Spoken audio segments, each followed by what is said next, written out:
Yes, good evening. Good evening, each and everyone. Yes, I hope I meet you all well in top form and in good spirit. It's good to be back once again.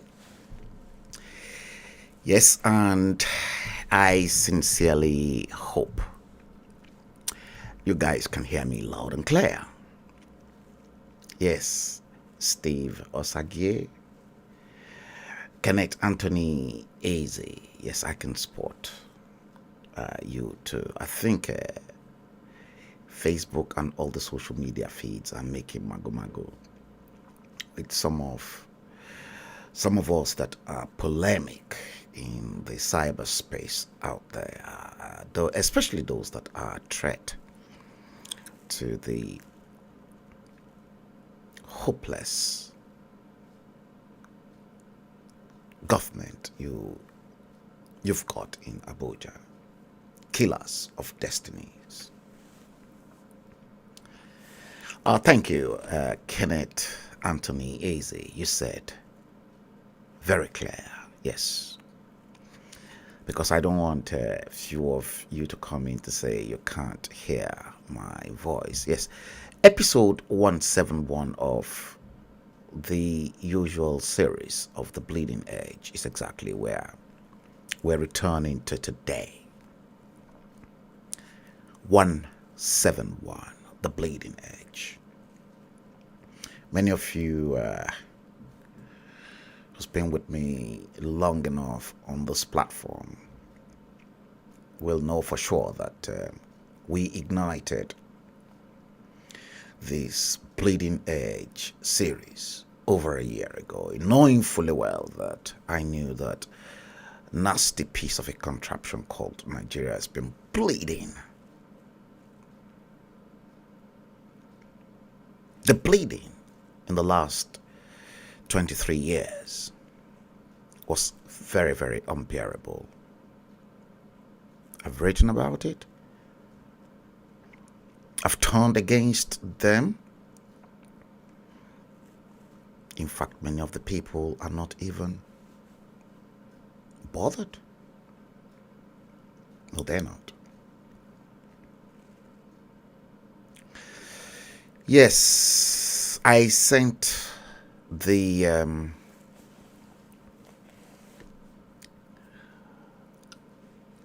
link to the show to a few number of people out there who were complaining that they've not been receiving alerts. Yeah, let's hope the rest of the crew will join us at some point in time.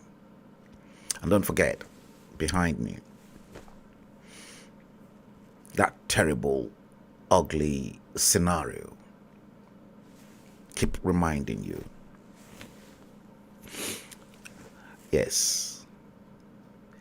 It is Wednesday, the 11th day of the 5th month of May, 2022.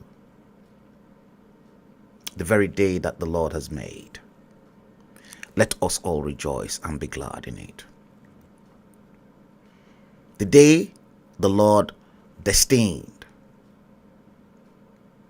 Jehovah Tetragrammaton Sabaoth said, episode 171 of The Bleeding Edge will be dispatched to the rest of the world from this end of the dispatch box. I'm yours and truly, Frank Bello. I'm your host, and I'll be taking you through some of those unique presentation, the very finest and probably the best from this end. At least those presentations are not just at the top of our heads. I've got facts and I've got numbers to show you, and I've got those brilliant way of getting things across through to you so that even someone that is not really conversant with presentations will get a full grip of the quality of information sent out from this end. Episode 171 of The Bleeding Edge. That's exactly what we are treating. Thank you to a handful of you out there who said our new studio is immaculate. Yes, we hope to improve. We are not, I'm not making money out of it. I'm doing it because of my passion for the industry I've been serving for a very, very long time since I became available to the media world, all the way from Nigeria. Welcome to episode 171. The time in London is 1846 GMT. And we're going to screw it up the way we normally do. Thank you, Kenneth Anthony Eze. You see, anytime I dip my hands into things like this, just like the late Chief Obafemi Awolowo, that was always number one, who wanted the best, the very best, and the finest for his race. The man who loved the Yoruba race so passionately that he made sure we got the very best of any bargain in a contraption called Nigeria. But unfortunately, according to many writers, the late sage came before his time. He was too smart, too intelligent for many of his peers, way ahead of them. Some even testify after his death that Awolowo was a president Nigeria never had.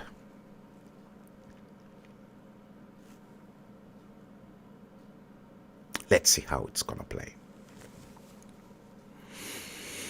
Now, for all of you that are so worried and everything, I'm going to open up your eyes the way I've always done that. And I'm going to show you, I'm going to take you through some slides,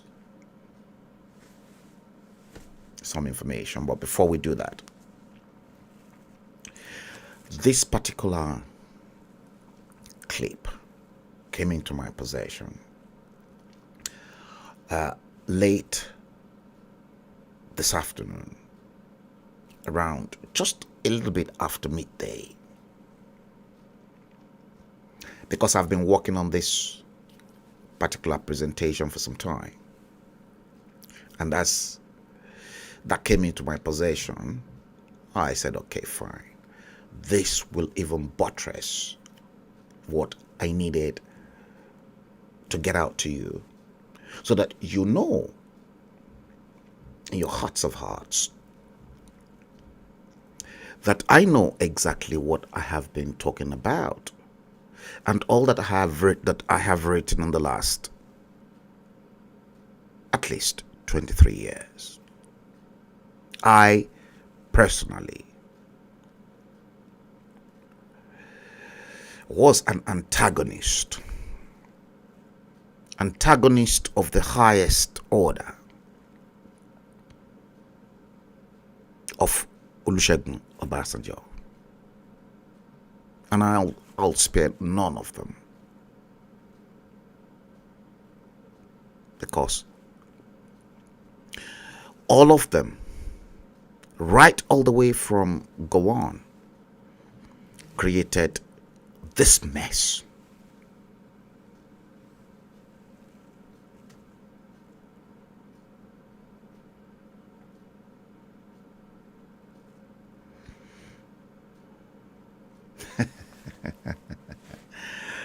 Okay. You said, remember, you were Rochabites. He said, remember, you were the first to mention the guy that burnt his passport.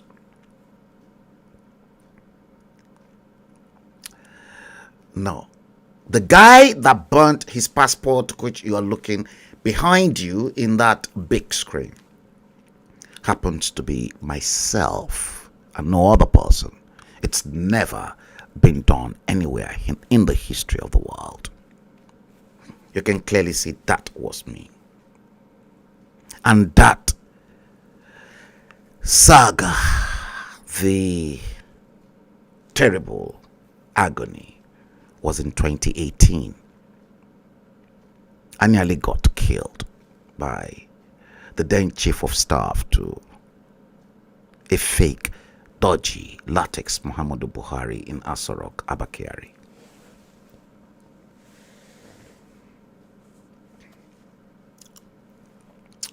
No, I was the one. It's never been done anywhere in the world. And I promised them, and I'm not a bastard. I'm a very, very proud, conservative Yoruba man. I'm not interested in Nigeria, but I'm going to show you something, because it is part of that presentation today.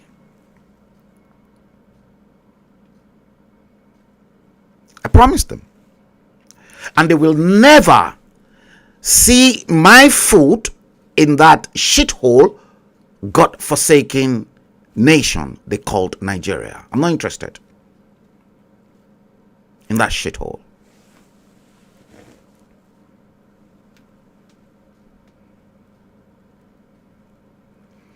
Yeah, an immigration officer explained that to me, that I shouldn't have done this, especially online, and that I should have returned their document to them, that I don't need their nationality. They forced me to obtain it. I never wanted it anyway. I was pleased sticking a Nigerian visa on my British passport to visit, than, because I mean, why should I? You can only use the shithole passport to just go to that shithole country anyway. You take it to any other countries of the world, you're fucked up. You heard. Come on, Ghana will squeeze your bollocks. Ghana. Talk less of Senegal. Talk less of countries that were on the same pair with us in the 60s. Singapore, Malaysia, Indonesia. You can't take that shithole passport, that stupid document there.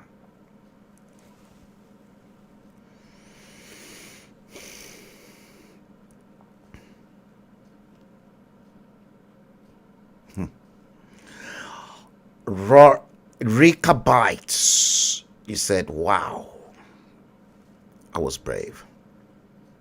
Oh, maybe you are new to this platform. Okay. They know me.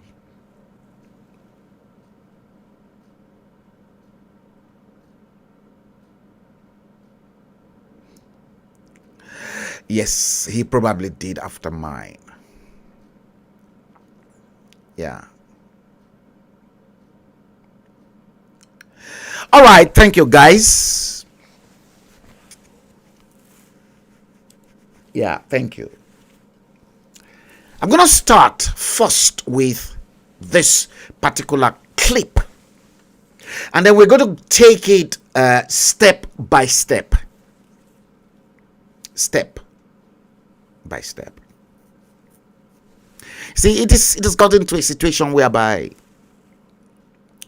many of them are even scared to come on this platform so that I can grill them.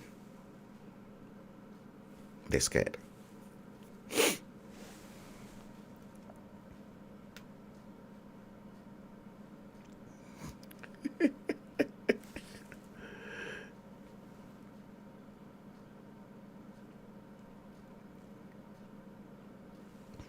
Okay, guys, this particular clip was sent to me this afternoon, and I want you to please listen to it before we begin to dig a bit deeper. We're going to dig a bit deeper. It's going to get deeper and deeper and deeper and deeper.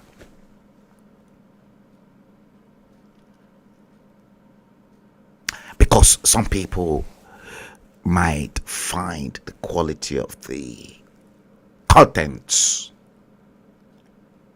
so heavy, and as such they won't be comfortable. And I don't even want the powers that be to be comfortable in the first place.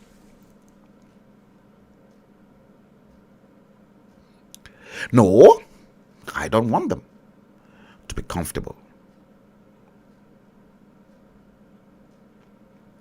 Now, oh dear, I think I've taken that out because of what I want to do here. Let me see if I've got it here. Okay, I haven't got it here, but let me see if I can manage to bring it in, although it was showcased earlier on. But let me see if I can quickly get it right inside here. I think there, Lord, why have I done this to myself? PNG files should be here. Let me see. Yeah, come on. Okay, you are not here. You don't seem to be here. Okay, you're not here. Okay, let me check you from the main PNG files. Okay, let me see if it's here. I think it should be here if it is not in that place. Oh no, it should be here, but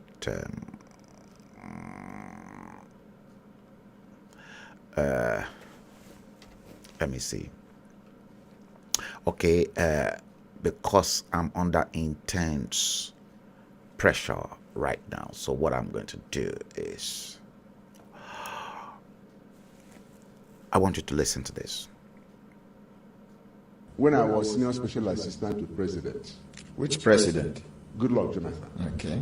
And then I left government. This period where I serve, I can't discover the kind thing where they happen for government. Some of these things in already talk. From Brekete family, so I'll give that credit to Brekete family in Abuja. To gather facts, to research, to identify the things where they make person.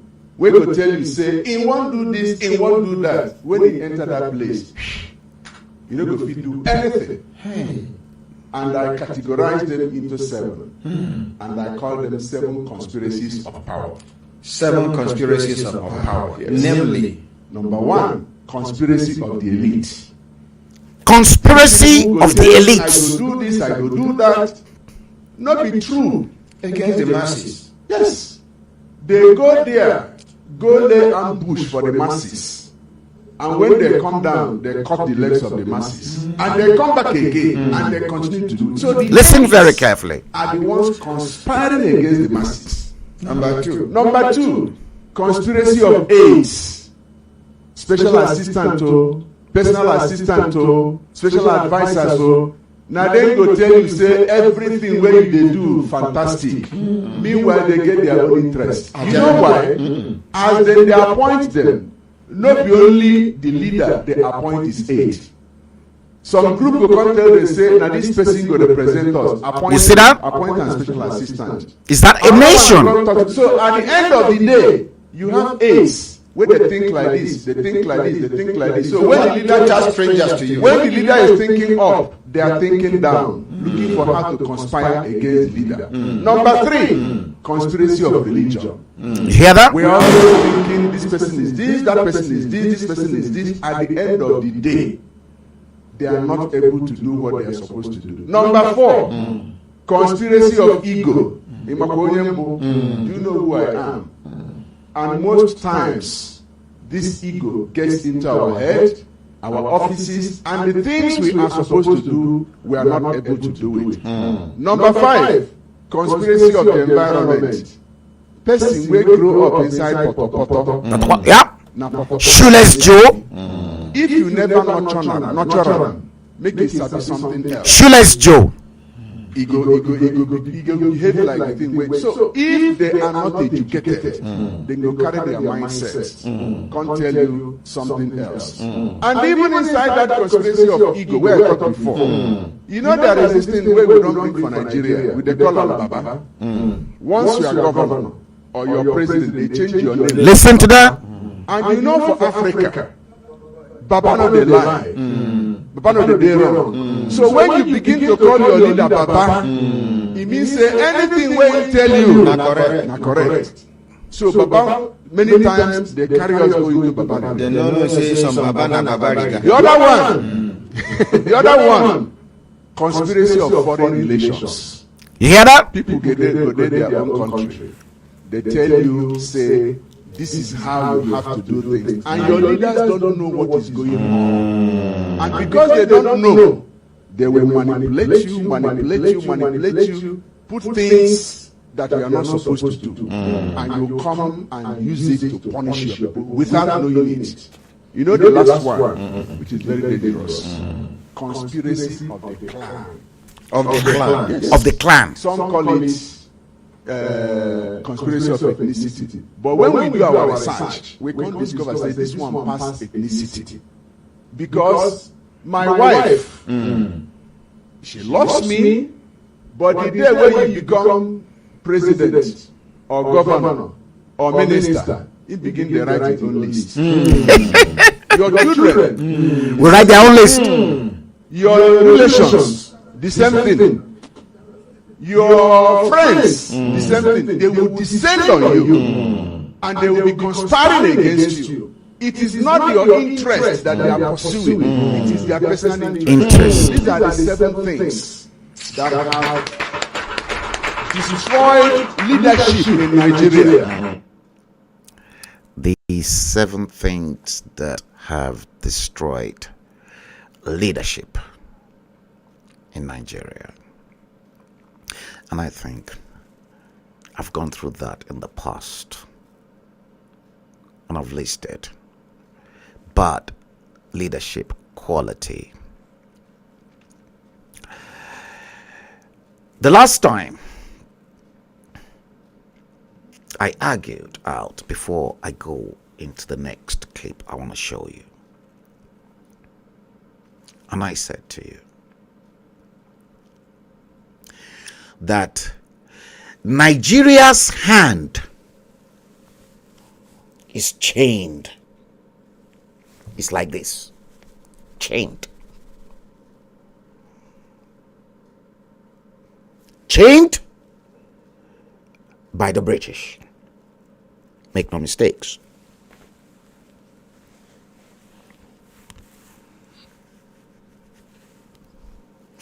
In other words, Nigeria's hands are tied. And the keys to remove the chain lies in Westminster. Nigeria's legs is tied by the United States of America and Canada. Make no mistakes. North America. Nigeria's eyes has been blinded by Saudi Arabia and the Arab world. And then the Nigerian brain has been removed by the Chinese.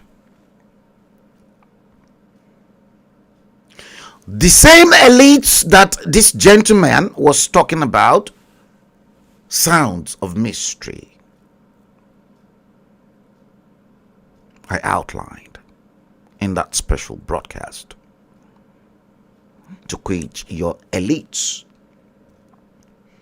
are the ones that inflicted you, and they're still inflicting you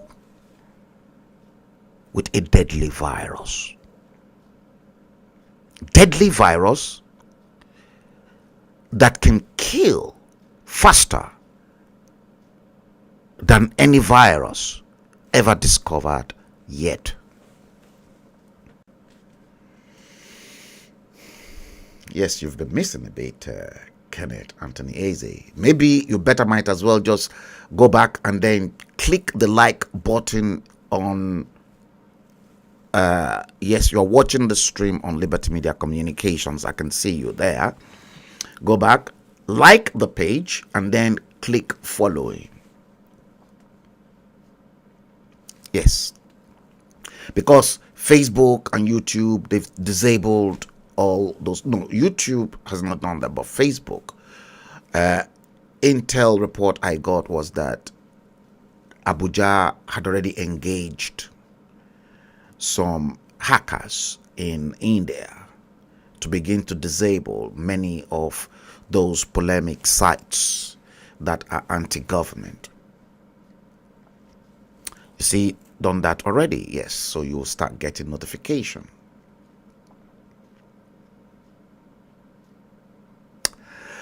You see,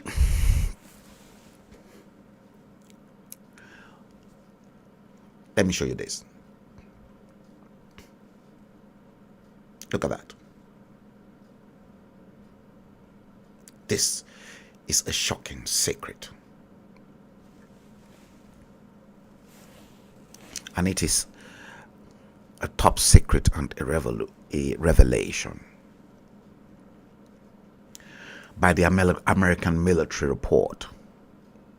I'm quoting the US military report.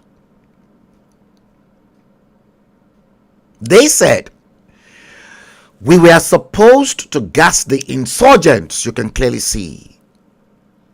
Gas the insurgents, bold and underline, to get access to the Chibok girls. Again, Chibok girls, bold and underline, and get them while the insurgents were sleeping in red.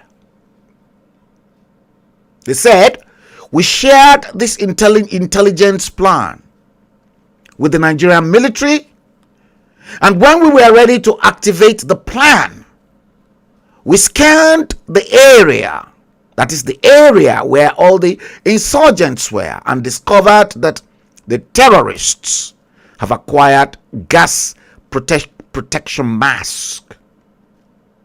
We lost trust in Nigerian government and returned to our country.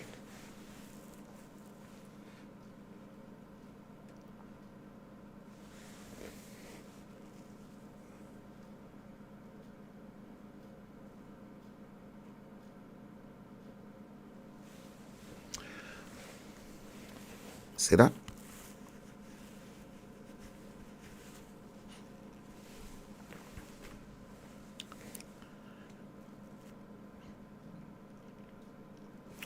The elites. The Chibok girls that were abducted was all about political bandits.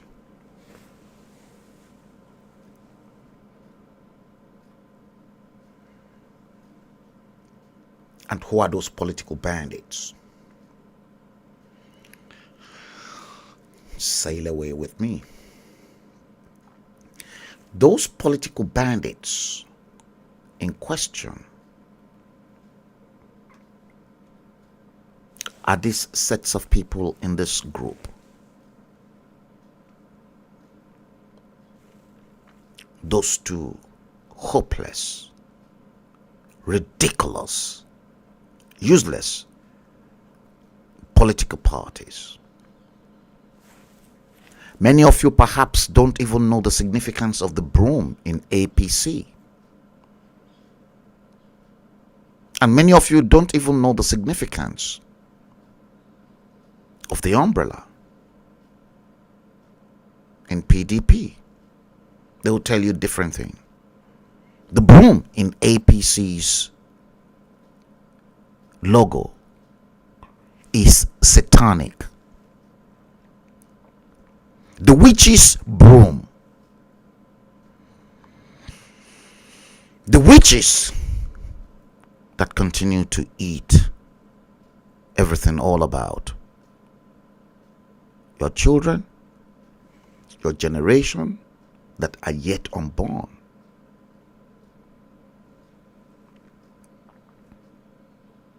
You heard.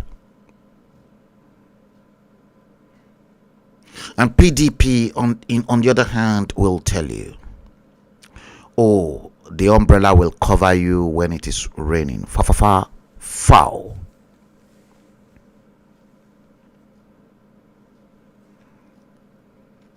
Yes, the umbrella is meant technically to protect you from the rain. But in a heavy storm,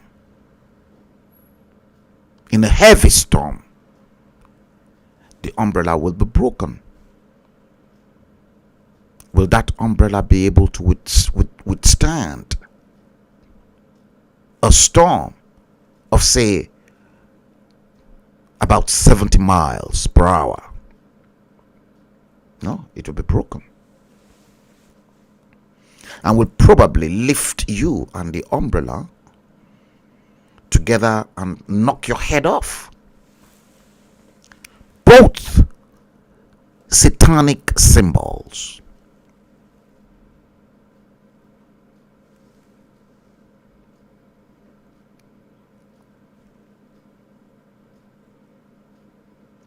Correct.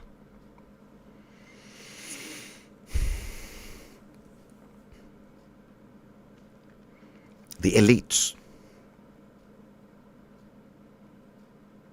they are the root cause of your problem. Now look at this picture. What can you see? You are looking at these three people in tie. Was the executed Boko Haram leader Muhammad Yusuf when Umaru Yar'Adua was in power. Muhammad Yusuf. And in the middle, you've got Asari Dokubo.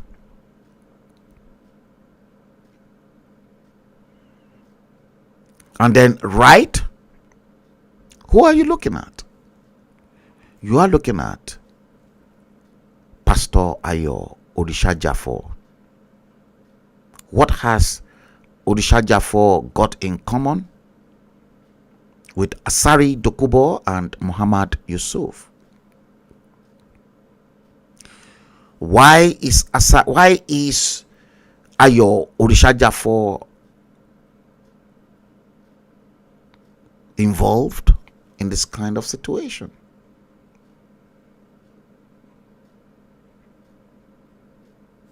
Pictures don't lie. We'll come back to that. We will come back to that. Before we do that,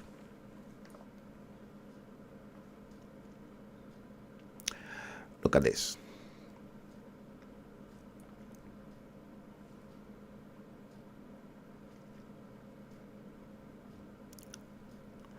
We're looking at that. Well, you are looking at what Daura, the hometown of Buhari, has benefited from his administration in 7 years.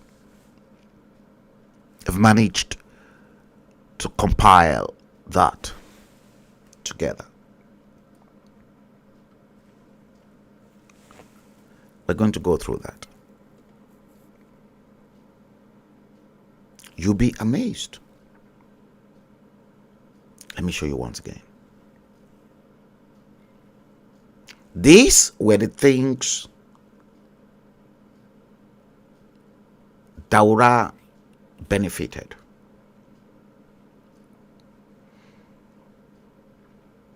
From the Buhari. Well, Buhari is dead, but they've got a man who is marauding himself as Muhammadu Buhari.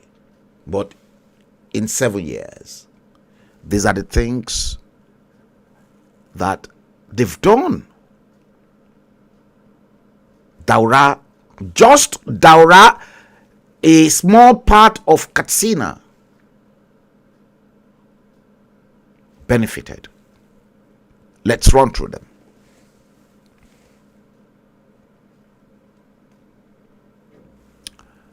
The Federal Polytechnic, Daura benefited from that.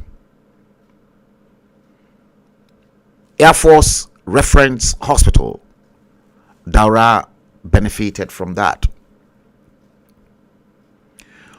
Women and Children Hospital, Daura benefited from that.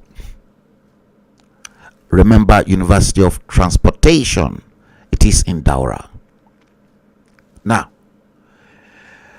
Kano Maradi rail line passing through Daura in Niger Republic. Maradi is in Niger Republic. Daura benefited. School for people with special needs, Daura benefited. The Nigerian Air Force Response Air Wing is located in Daura in 7 years. Nigerian Army 171 Battalion base is now in Daura. Forwarding Operation Base is in Daura. National Directorate of Employment Center expansion of Daura Mini Stadium is in Daura. Sustainable Development Goals Skills Acquisition Center in Daura. Completion of the Sapke Dam, Daura. And this dam supplies 1 million liters of water to Daura and neighboring communities. 73-kilometer road in Daura. 132 kVA line from Katsina to Daura and 230 to 30 and 40 MVA transformers to boost power, also in Daura. Dualization of the 72-kilometer Katsina-Daura road benefited. 50-bed maternity center at the Daura General Hospital, built, guess what, under the name of the First Lady, Aisha Buhari. And then there is Sir Emeka Ofo Library in Daura. Again, there's another 400,000 liters capacity solar powered water system. Guess what? This was by NNPC and Belema Oil in a joint venture with Jack Rick Tain Foundation. See, that one, Belema Oil in red, and that particular project was in a joint venture with Jack Rich Tain Foundation. I'm going to take you through that.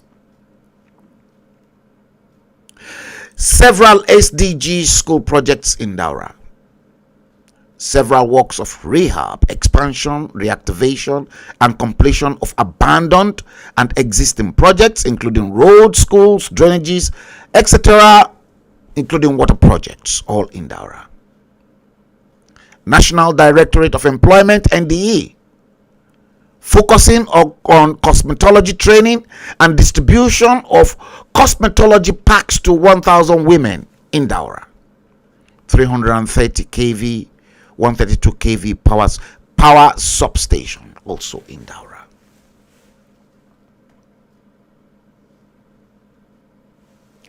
All this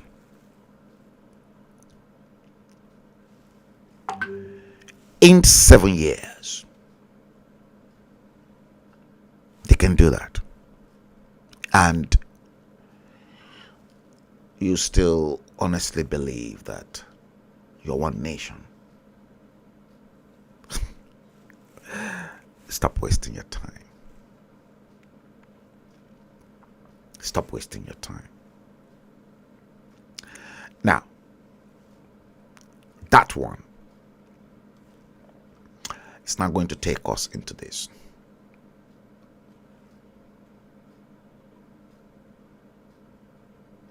Check this out. That picture, that was the authentic Muhammadu Buhari.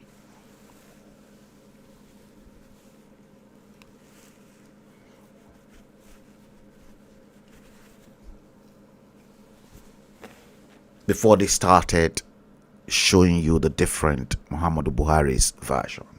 Now, this guy called Umar Musa Matazu posted on social media to say, whether you like Buhari or not, you must agree he improved. Listen, he improved some industries and sectors of the Nigeria. And you honestly think that myself, as a very proud conservative Yoruba man, wants to be in the same decapitated nation like this moronic element called Umar Musa Matazu? No, sir. Whether you like Buhari or not, you must agree he improved some industries and sectors of the Nigeria. What are those sectors? The banditry industry got better. The Federal Ministry of Kidnapping had a big boost. National Agency of Suffering had expanded very well, and it's touching everybody. Say, Baba.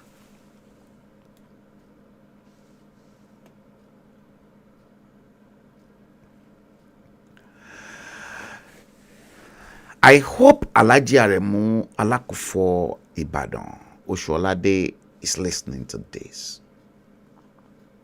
I can see you home the first time earlier on.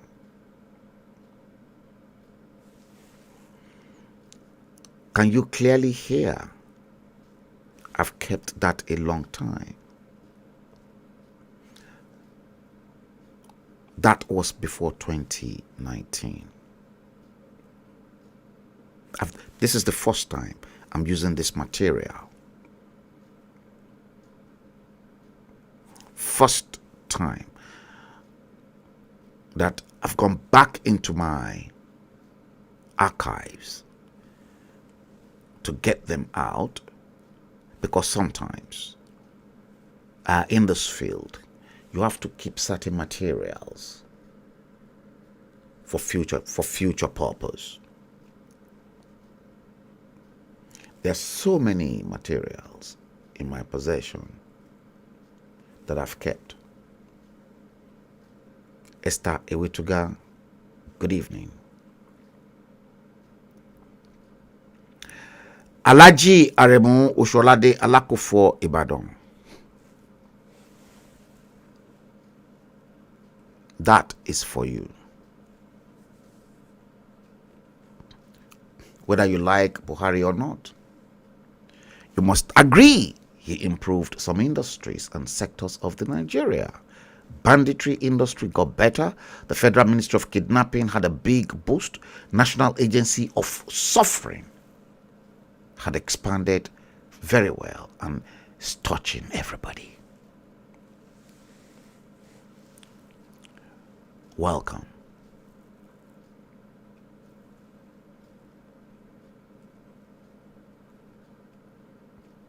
Yeah? ẹ tí ì rí nǹkan kan, ẹ ṣẹ̀ṣẹ̀ bẹ̀rẹ̀ ni.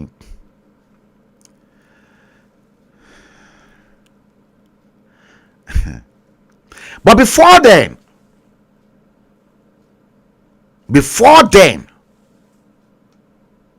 knowing fully well, he was the one responsible. Muhammadu Buhari, look at the date of this tweet. 8:32 a.m. 13 January 2015. Before he was elected, to which I was part and parcel of it, because Goodluck Ebele Jonathan was just a ridiculous human being anyway. 13th January 2015 at 8:32 a.m. See, social media is there to keep record for life. These Nigerians who have died because our government cannot protect them, they are not politicians. They deserve better. We deserve better. That was the original, authentic Muhammadu Buhari. The real one. The original one. Not the fake. Not the fake, dodgy, silicon, latex Muhammadu Buhari you've got in Asorok. The real one.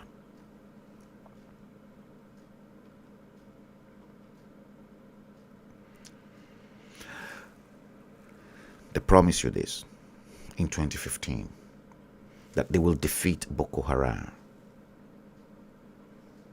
Electricity on a 24/7 basis. Stone us if we fail after 2 years.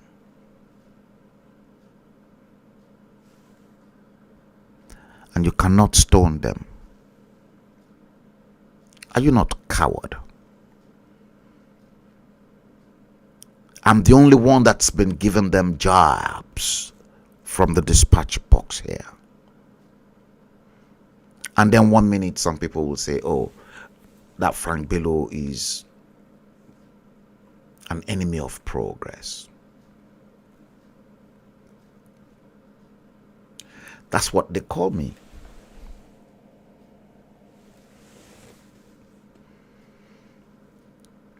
That's what they call me.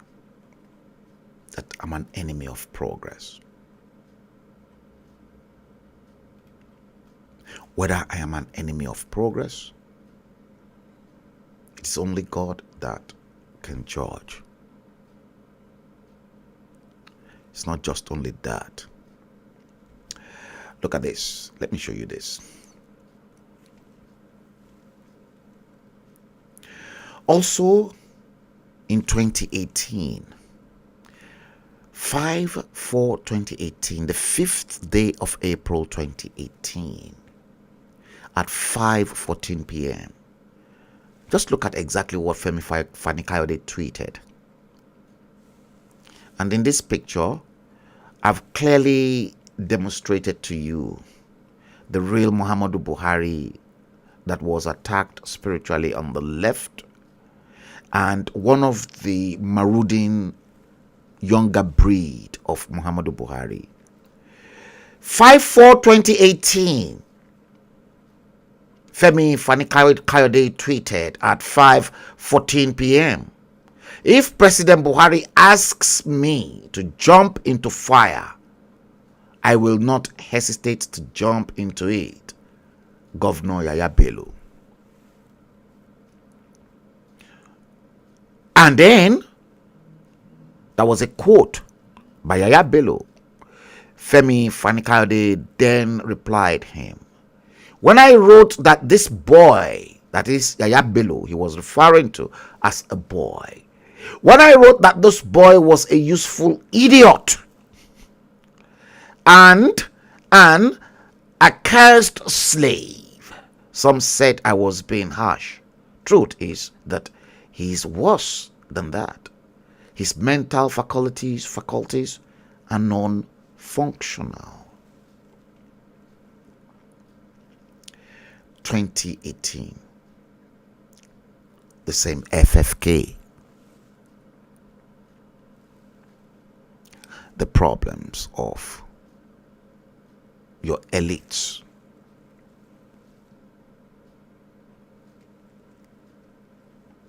the problems associated with your lot. Now,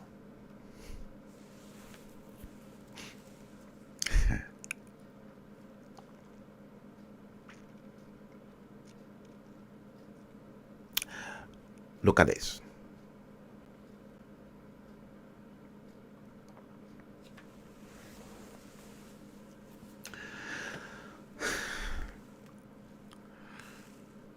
I discussed this with some people, but I came up, well, some group I was attached to, and I dissected this particular information out to you. You can clearly see a triangle on the right, and you can see red, blue, and green, lemon green. Now, this I termed Nigeria's socio-economic class system 2022. Now, within the Yoruba nation agitation and in some of the groups, I applied the wisdom in publishing management to which, before we publish any book, newspaper, or magazine, you must have conducted a research. And because it is all about making money, because you want to sell the books, depending on the class that you want to attract. And then if it is magazine, you have to carve a niche and a demographic for yourself. Now, in this case, I looked very carefully into the socio-economic class system of Nigeria. And in a Zoom, and I think it was a Zoom or a conference call, I attributed to the group. It was one of those campaigns, awareness campaign, grassroots awareness campaign. And I said, listen, there are 3 layers of class system in Nigeria. Listen to this. And I said, we've got the high class. That is the elites, the super rich of the Nigerian society. And when I say the super rich, I just don't mean just rich, mega. Maybe we want to look at the likes of OBJ now. We want to look into the class of Babangida, Mike Adenuga, Aliko Dangote, Atoye Prince Engineer, Atoyeze, some of these guys with serious oil block and well in their domain. Those are the high class. The high class that can afford a Rolls Royce Phantom of 250,000, 350,000 pounds and pack maybe 3 or 4 in their garages, and those that the wealth is so much that they don't really know exactly what to do with money. Yes, T.Y. Danjuma is probably in the same class and category as well. Now, Then we have the middle class. See, the middle class, Nigeria, are those professionals, Benga Daniels, all these governors that you are seeing, they are all middle class. Aketi is a middle class. Fayemi is a middle class. Okay? Now, Sheyi Makinde has joined the League of the Middle Class. Akala, the late Akala, middle class. Amosun, middle class. Ganduje, middle class. Because if the high class wants to get rid of Ganduje or any of them, they can easily get rid of them. And don't forget, some top architects and those that are in business as well, such as Elumelo, they are all middle class. Now, what happened in the case of the Nigerian socio-economic class system is that the wealth from the high class in red is filtered down to the middle class, because the middle class are the class making money, serious money, for the high class. Did you hear this? The middle class Nigeria, they are the ones providing more wealth for the high class, because the middle class continue to make more money for them. Okay, let's look at Aliko Dangote's refinery. Some people argue Aliko Dangote was not the owner of that refinery, that the main beneficiary of Aliko Dangote's refinery is Olusegun Obasanjo. Whether it is Olusegun Obasanjo or whether it is Babangida or whether it is the collective efforts of those elites, sometimes they work hand in hand, so that they share collectively the dividends of the looting. Make no mistakes, they've looted the treasury dry. And what is being passed down to the middle class is to make the middle class a little bit comfortable. So the real employer of people, such as those middle class, then will then pass peanuts up to those in the lemon green class that I call bumper ras class.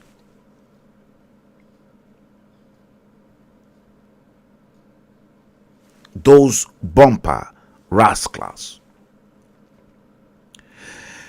The bumper ras class are at the bottomless pit of the class structure.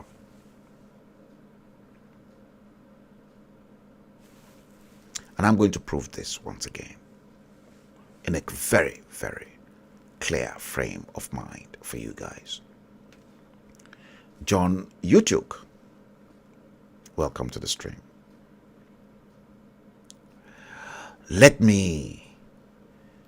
I think I have that as well in here. Yeah, I think so. Okay, yes, here it is. Now, considering the slide you've just seen, okay, I've just looked into the United States and Nigeria. In blue, top left, You can clearly see a United States senator earns $174,000 per annum in 1 year. Now, a Nigerian senator earns $417,000 per annum per year. Now, the difference in earnings between a Nigerian senator and a US senator that works to his bone, sleepless nights, the difference is $243,000. Your senators, they don't work. There is no impact. And I'm pretty sure many of you, the bumper RAS class that will die for these moronic politicians, you aren't looking at these figures. Those of you they will give guns to go and truncate elections, you are not looking at that sums. Now, in the royal purple color, bottom left on top of the blue frame, I compared the salary of a New York Police Department sergeant in the United States. In New York, an NYPD sergeant earns an average. Sergeant, a police officer who is a sergeant, earns an average, it could be more, $103,000 per annum. In shithole Nigeria, a Nigerian police sergeant earns $1,636 in 1 year. So what I have done here is that I didn't compare the take-home pay of a New York Police Department sergeant on a monthly basis. On a monthly basis, NYPD sergeant earns $8,583 monthly.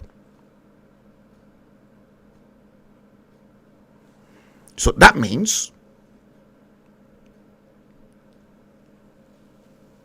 a New York Police Department sergeant can easily pass away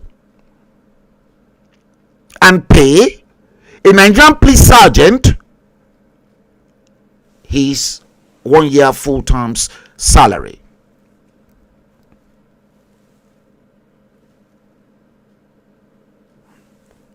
You can calculate the differences monthly between a New York Police Department sergeant monthly as opposed to your own Nigerian police sergeant who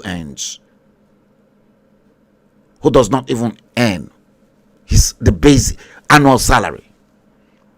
Now to your right in the lemon green frame, then I made this observation. Do you now understand the root cause of Nigeria's tribulation? A state of great trouble and suffering, a state of distress. Nobody can argue this out. That stupid, nasty piece of a contraption called Nigeria is not in distress. Perhaps the country is in ACU. And then rest assured, I said, The root cause or the bane of your problem, Nigeria's problem, are the political bandits. The bandits. Those bandits that are the high class. The high class, the elites, are the political bandits. The vagabonds and morons in power. And now, in 2022, they've started to assemble themselves again. The rest of you,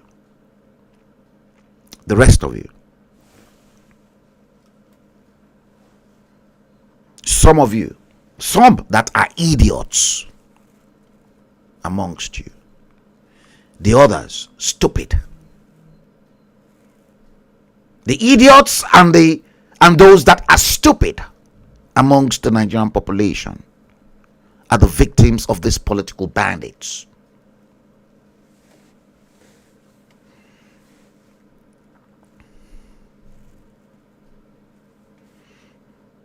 Alaja Folake Alawiye, good evening. Yes. I promise, I said it. I said it's not going to be easy today. Let me see if I can quickly bring in one of this. I think I worked on this yesterday.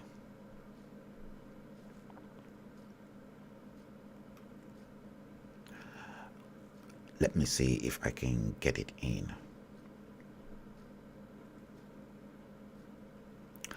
Yeah, I did a lot of work on this issue.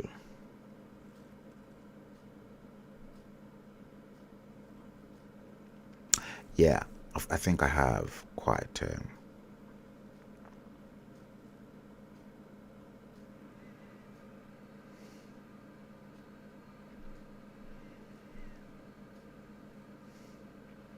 oh, please don't tell me it is not here. Okay, let me. Okay, under here, it could be here actually. On the live stream video.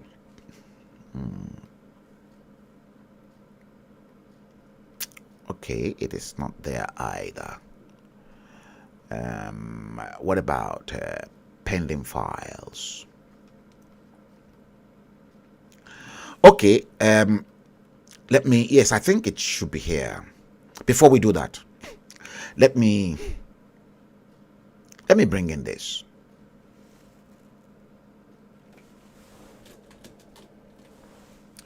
Yeah. Let me bring in.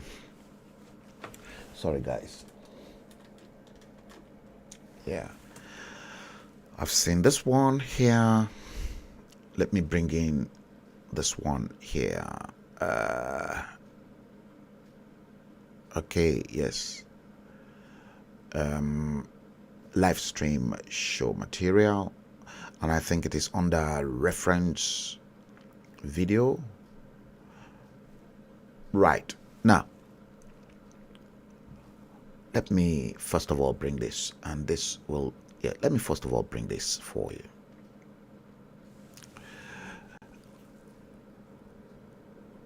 NYPD, New York Police Department Sergeant, ending this. As opposed to, well, let's put aside your senators, your senator and the U.S. senators earning. The annual salary of a sergeant in the service of the Nigerian police force per annum is $1,636 per annum, as opposed to a monthly salary of a New York Police Department sergeant, who takes home an average of about $8,583. Now,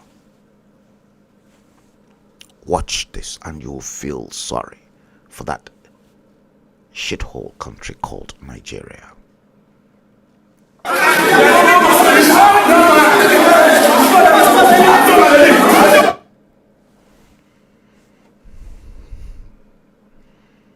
Okay, it's frozen.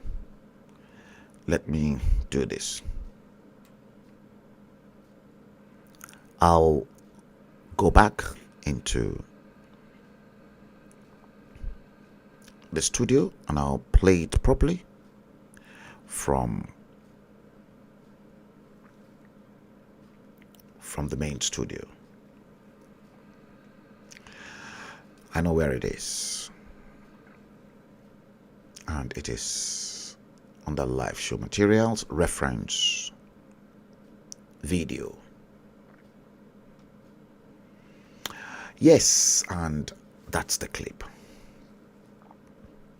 Let's wait this way.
That is the mess.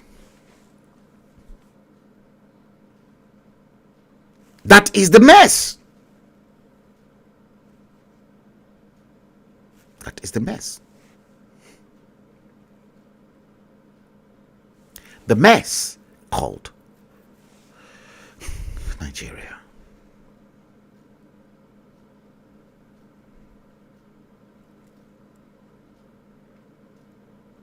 And some people will perhaps be thinking that I'm so stupid. I'm not stupid. When you continue to get the likes of this piece of trash, CBN governor, the same man who picked up 100 million naira APC form, senior civil servant that ought not to must have got himself involved in politics.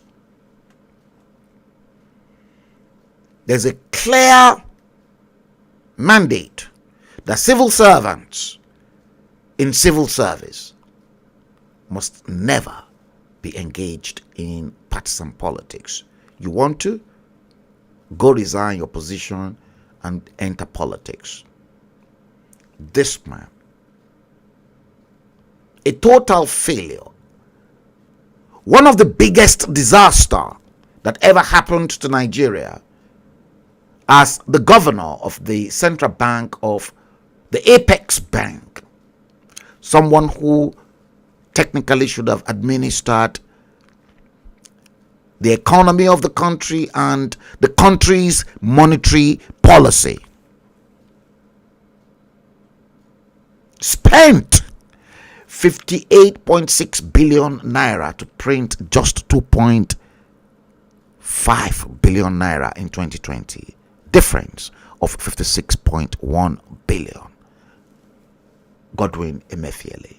Shithole country called Nigeria.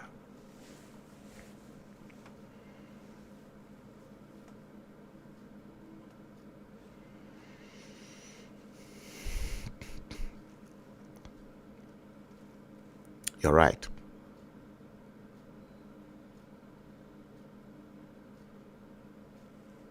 Kenneth Anthony Eze.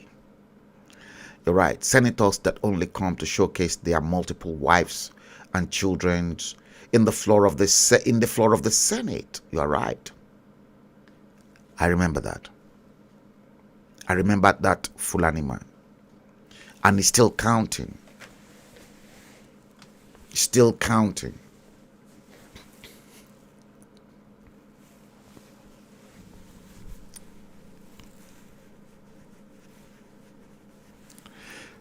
Still counting.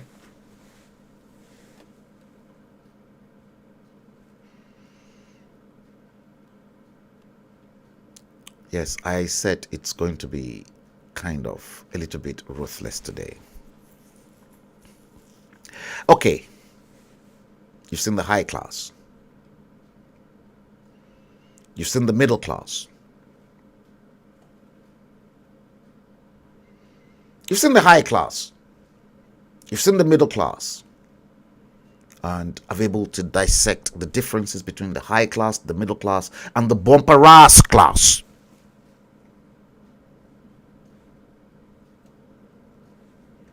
The group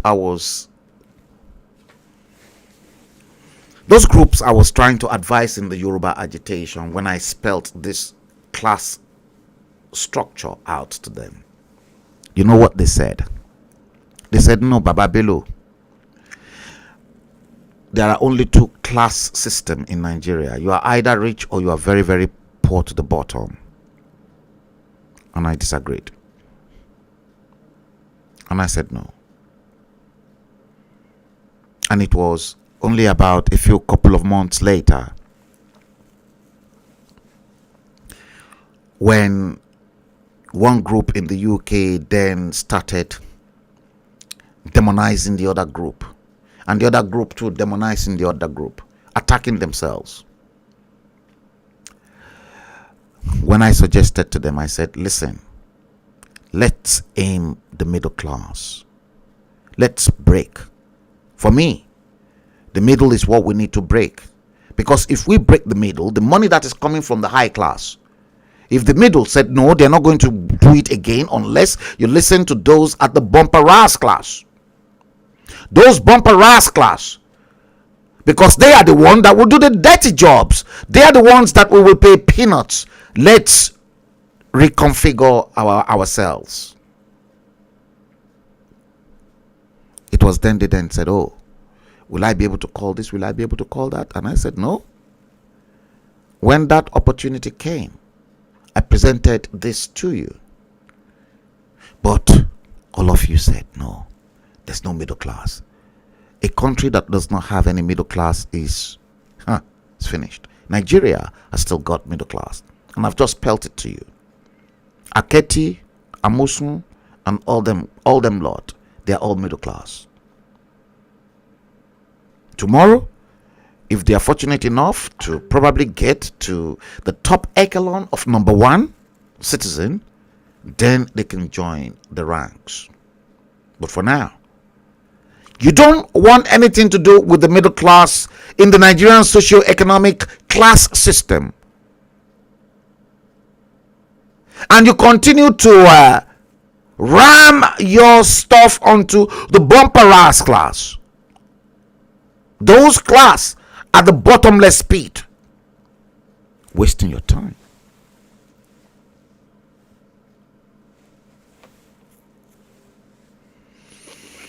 You heard. It's a complete waste of time. Like it or not.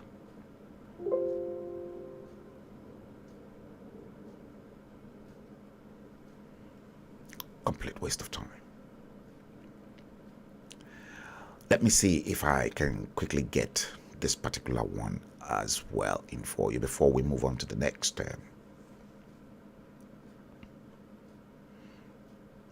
item.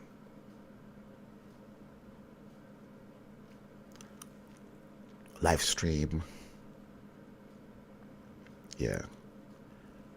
Live stream video, no. Reference video clip.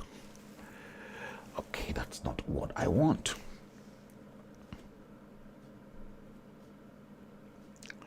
Okay, let me see. Odd.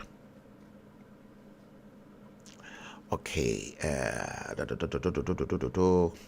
no, it's not this one. It's not that one.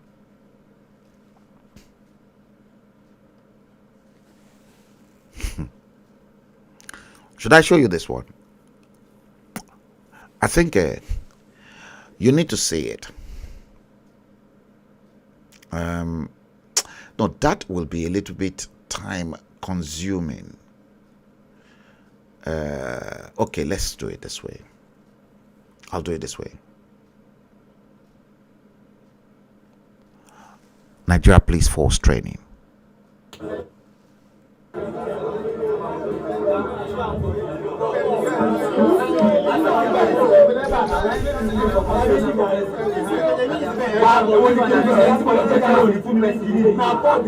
It's amazing. I mean, what you see here, this scene is very amazing. What you're seeing here now is you have 50 people to one bowl of, well, it's called eba locally here in Nigeria, one bowl of eba, and then a bowl of soup, not very small, the soup is so small, and then, you know the funniest thing, 50 people to one fish. 50 people to one fish. Just take a look at this. There you can see the fish. There you can see 50 people to one fish. Sharing the fish. Now this fish, it's just one piece of fish now will be shared among 50 recruits. 50 recruits to one fish. Quite amazing. Nigerian Police Force training. Ikeja, Lagos.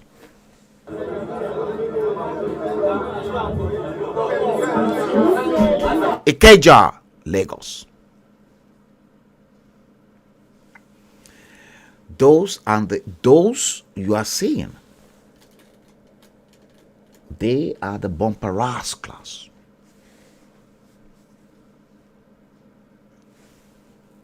Bumper rascals.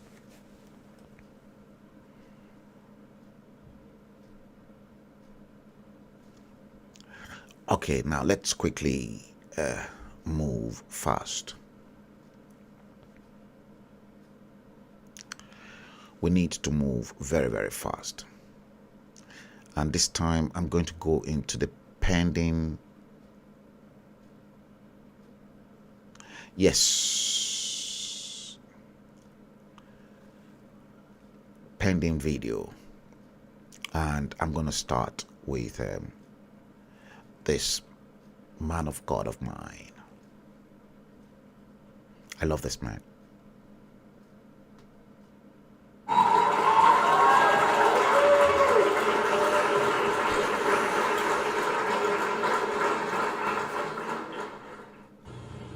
Don't ever believe that a politician is a leader. Don't ever believe that. Because the system that we have produces politicians. It doesn't produce leaders. And so you can have a politician who knows nothing about leadership and he's leading you. Politicians are concerned about the next election. Did you hear that? That's why they cannot be leaders. But leaders are different. Leaders are concerned about the next generation. The next generation. Remember the Dubai experiment. Compare those two thoughts the next time you have a politician come to your house wanting to vie for your vote. Just ask him, what plans is your vision for my children? Yeah. I will sit and listen for 20 minutes for you to tell me what it is. He will leave your house. Straight away. Because he has no interest in your children's children. His concern is to stay in power. Did you hear that? To keep the position. To win the next election. This is why they cannot lead. When you are going to have a conversation with a politician, you should actually try this as a test. You, by the way, as a citizen of a community, you have a right to be seen by the mayor. Hope you know that. Yes. But have You they, voted for a mayor, the mayor works. the senators, have they seen anyone Therefore, in their you have a right constituencies? to see him. No. You can make an appointment to see any public officer you voted for. Did you know that? That's Yes. your legal right. But it's not so in Africa. If he don't want to see you, you can take him to court. That's democracy. So I want you to make an appointment to go and see your mayor or go and see your governor and just sit and say, I want 30 minutes Can with you- you, sir. And ask him about that list right. Can you book an appointment to say you want to see Sanwo-Ola in Lagos? I've never heard of it. To say, oh, hang on. You walk up to Alausa and then say you want to see the governor. No, you can't. And I tell you the differences. If I get right up to number 10 Downing Street today with my letter to the Prime Minister, I'll give it to the police officers, and let me assure you, it will get straight to the Prime Minister. Is that so? With the case for you, for me, as blacks. No, it's not. Dr. Miles Monroe. What is your purpose for being in leadership in this city? What is your purpose? The first question will make him very nervous. Second question, what is your passion for our community? Correct. He'll be wondering what you're talking about. Your Damboroba shithole hopeless political bandits, do they think along the line? No. Ask yourselves some very good questions. Do they think along that line? Do you think these political bandits are interested in you or your children or your children's children that are yet unborn? No, they are not.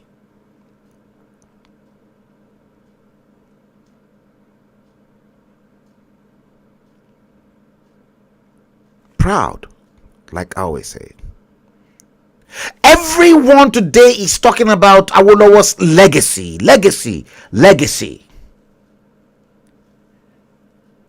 One thing, one legacy Awolowo left behind was a prosperous Western region. We're still going there.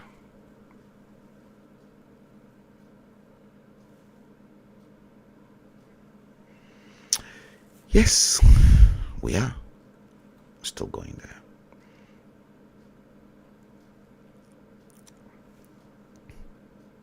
I told you it would be a little bit ruthless today. Some people might not be comfortable. Some of you who are not new to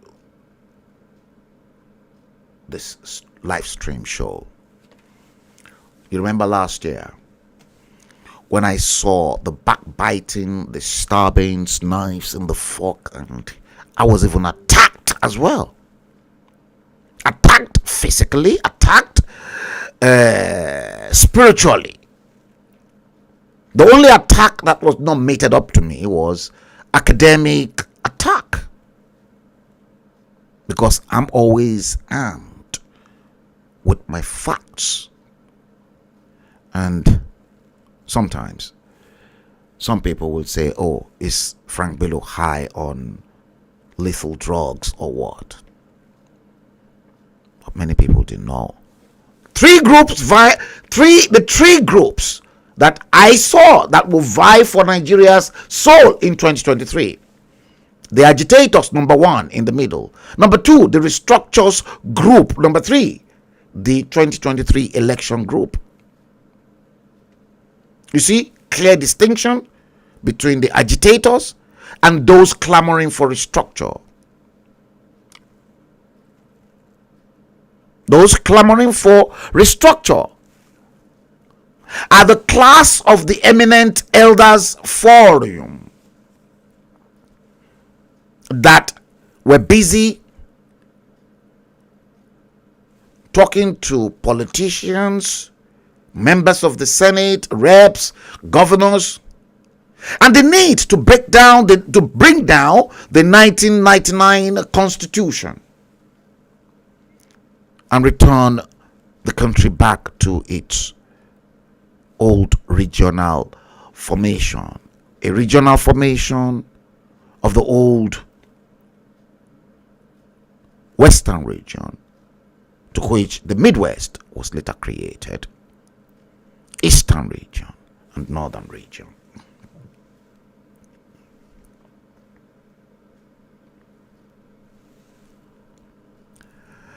Yes.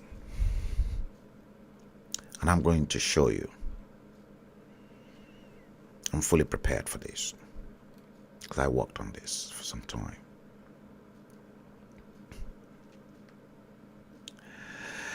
Here, look at this. These were the regions of Nigeria between 1960 and 1963. Technically, the intention of the British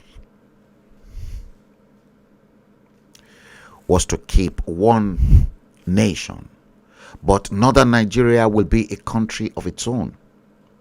Western Nigeria will be a country of its own, and Eastern Nigeria will be a country of its own. That was the good intention the British had, and this cow nation was modeled after the United Kingdom as well. They know the problems. Western Nigeria will have its own premier. Eastern Nigeria had its own premier. Northern Nigeria had its own premier. Hence, Ahmadu Bello in the north. Hence, the late Chief Obafemi Awolowo and S.L. Akintola, who took over from him in the west and in the east. Zeke and his caucus were controlling the NCNC.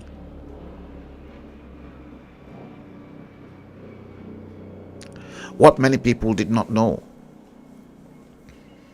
was the very first time a hung parliament came into the Nigerian politics, because it was a parliamentary system of government. And one of the reasons why I fought Obasanjo in 1979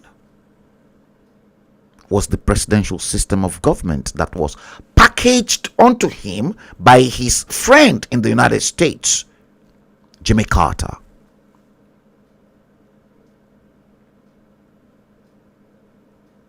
To go in for a presidential system of government, and then modeled our presidential system of government after the United States. Jimmy Carter sold the idea to Obasanjo in 1978.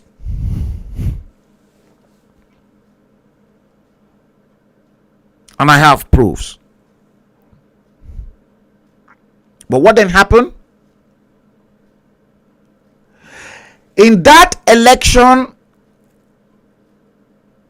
to which the NCNC had a majority, they won the elections, but they didn't have the majority to form a government. NCNC came first. Action Group under the leadership of the late Chief Obafemi Awolowo came second. And Tafawa Balewa and Northern region under Ahmadu Bello came third.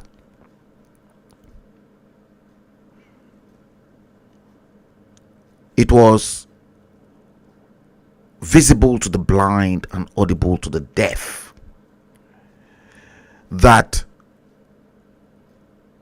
Zeke and the NCNC were better off forming an alliance with the West that came second in order to defeat the Fulanis in the north.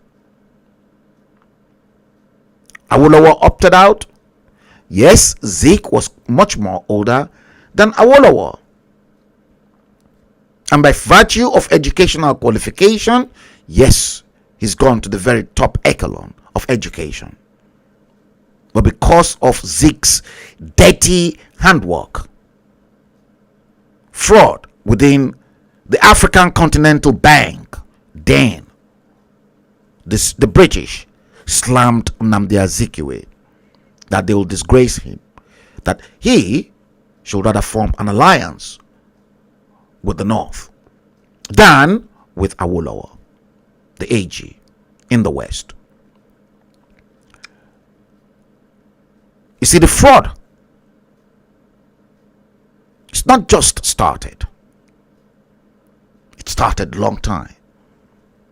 But because of the blackmail by the British over Zeke, the deal between the Western region and Eastern region was almost at the point of being clicked, only for the politicians from the AG who were supposed to meet with Zeke in Asaba, the gateway between the East and the West, just only for them to read in the papers that Nnamdi Azikiwe is right up in the north and that he's talking about a coalition with the Fulanis. The Fulanis, Tafawa Balewa and Ahmadu Bello, wooed Zeke with the presidency. Zeke thinking he will then become an executive president, just only to realize that he got himself soiled and got his hands dirty in a murky water, only for them to clinch the deal and for the North to now say to Nnamdi Azikiwe, no, you are not an executive president but a ceremonial. Let's leave this to this, but that was the region.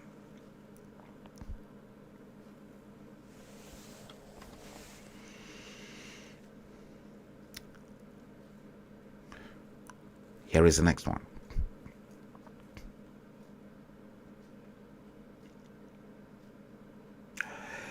The North, not comfortable with the Western region. The Midwest were comfortable, but then out of envy, both the East and the North, Zeke and the North, then decided to carve out Midwest out of Western region. Nigeria then became a 4 region.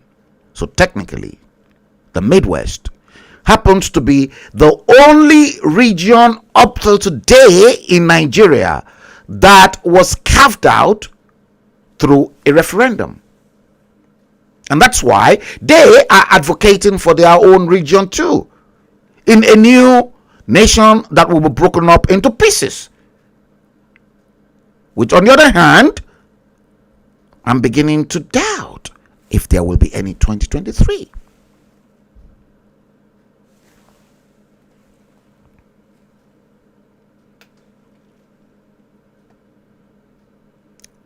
Now, one problem, which I'm not going to go into details with you here, then led into other problems, to which the first military coup came under the 5 majors, led by Major Kaduna Nzegu.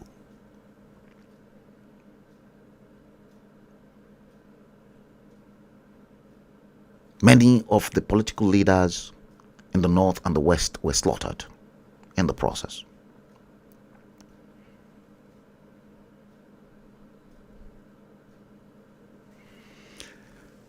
The counter coup that came later was then led by soldiers of the Middle Belt extraction who still believed that they were more northerners at the time,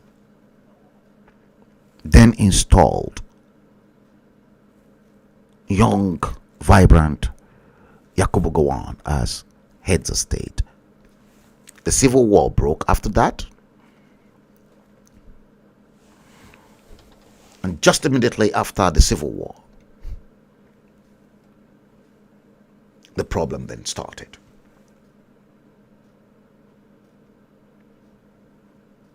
Gowon, Yakubu Gowon, they broke up the 4 regions. In 1967 into 12 states.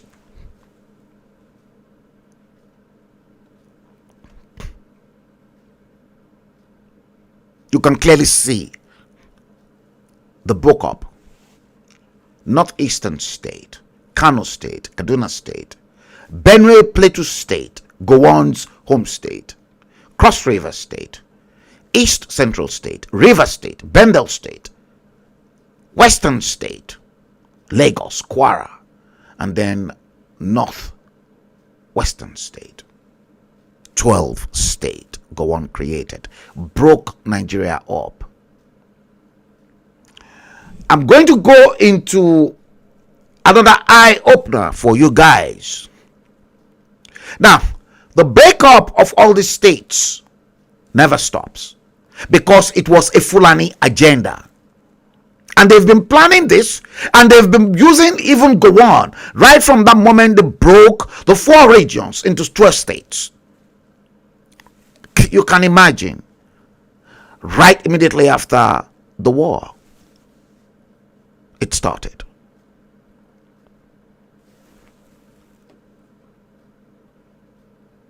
What happened next? Look at this.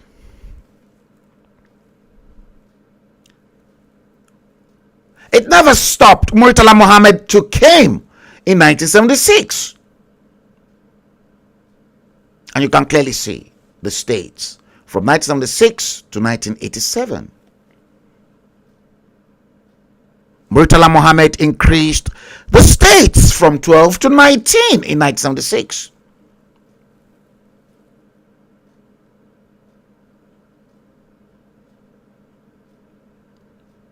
It never stopped. It never stopped because the Fulanis, they've been planning all their agenda, and you will see the discrepancies very, very soon. I'll show you something that you've never seen before. State creation never stops. More states were created in the northern region than the rest of the country. Fraud.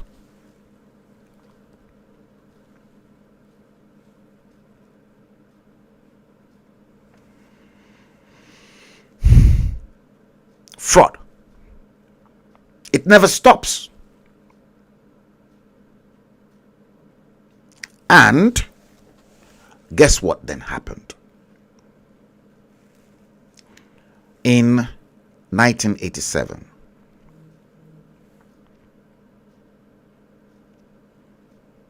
then Babangida increased the state again, 1987 to 1991. It never stopped.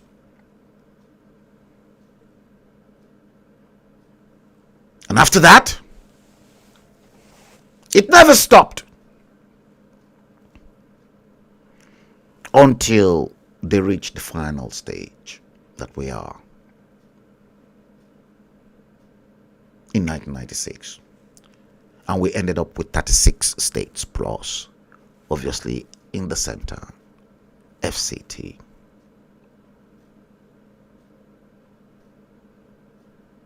It never stopped. Okay, now, let me show you this. I think I saw it here. Yeah, it is this one. Now, I've clearly showed this. These were the states created in Nigeria between 1967 and 1996. In 1967, Yakubu Gowon, in other words, Yakubu Gowon, broke Nigeria from the four regions of Western region, Midwest, Eastern region, and Northern region, and replaced those regions with 12 states. And those states were East Central, Benue Plateau, Kano State, Kwara State. Lagos State remains. Lagos has always been a colony and on the Western region. Midwestern State, Northeastern State, North Central State, Northwestern State, River State, Southeastern State, and Western State. Now, the whole idea behind this, let me spell it out to you, is because Gowon's intention was to destroy the East and the North. It was the North's agenda that they will simply destroy the entire Eastern region because of Ojuku's arms over Gowon. Now, in 1976, Murtala Muhammad then added more states, make it 19. Murtala Muhammad then created Anambra, Bauchi, Benue, Borno, Gongola, Imo, Niger State, Ogun, Ondo, Oyo, Plateau, and Sokoto State. Added that to the 12. Now, in 1987, Ibrahim Babangida first created two states, Akwa Ibom and Katsina State. And then in 1991, he created more states, Abia State, Enugu State, Delta State, because of his wife, Miriam, Jigawa State, Kebbi State, Osun State, Kogi State, Taraba State, and Yobe State. And in 1996, it never stopped. Abacha then created his own states. Abacha created Bayelsa, Ebonyi, Ekiti, Gombe, Nasarawa, and Zamfara.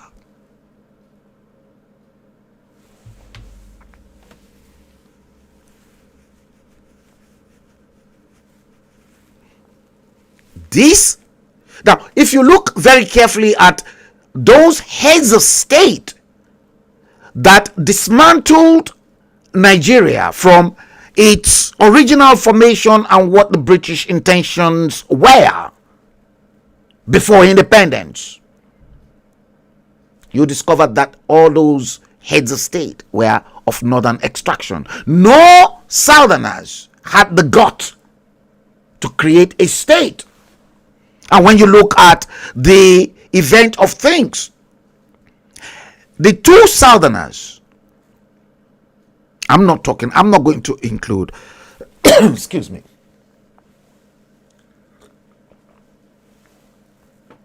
I'm not going to include Ernest Shonekan, because Ernest Shonekan was just the head of an interim government.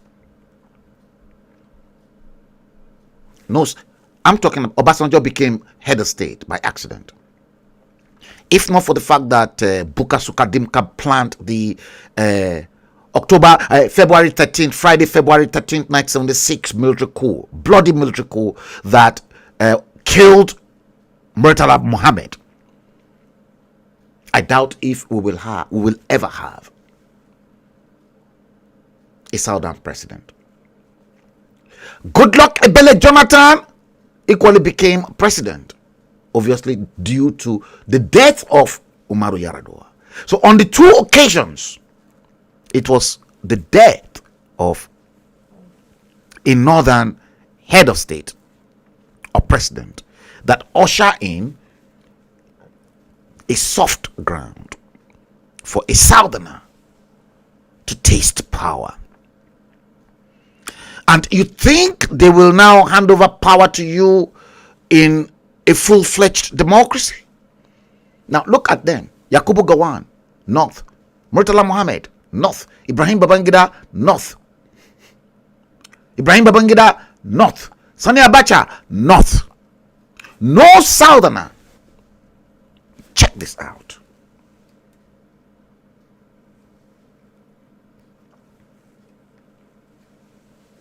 Because some people will say, oh, that Frank Bello. I know exactly what I'm talking about, and I beg to be corrected on international relations issue or political issues. Because those were the news of yesterday that are now history today. And many of the agitators that are screwed up upstairs are not looking at those things.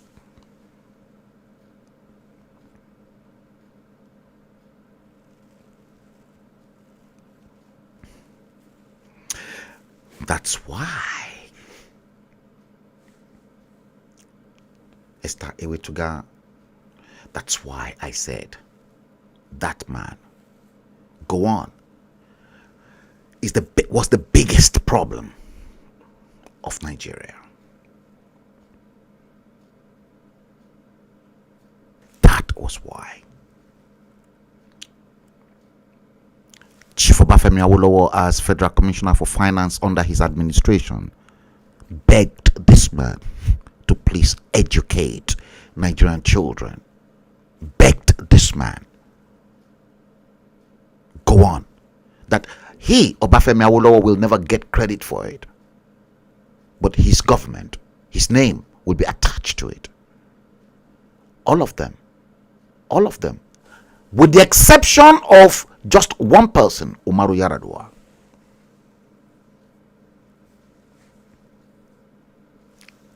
That's why I continue to say the bane of our problem starts all the way from go on.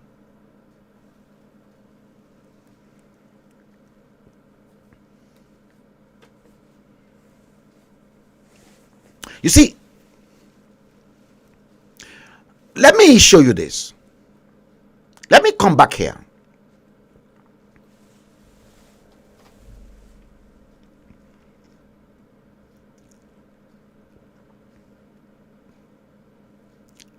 You see, during this formation here, Northern region, Western region, and Eastern region,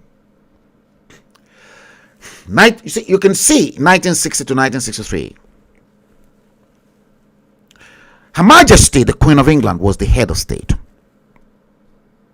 So if you are a Nigerian,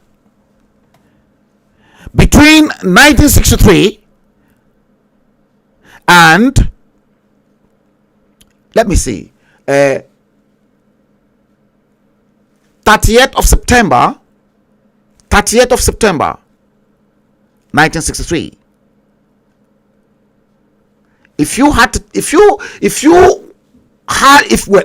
want to travel to England between those period, because Nigeria became a republic 1st of October 1963, you became a republic 1st of October 1963. So if you were to travel to London, you will travel on a British passport.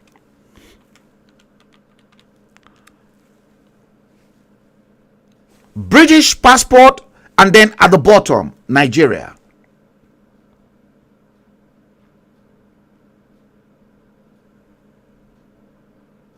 I'm not talking about those in the likes of my father that came to England just immediately after the war in 1945 to pursue degrees. Those ones were clearly British citizens because the British were fully in control at the time.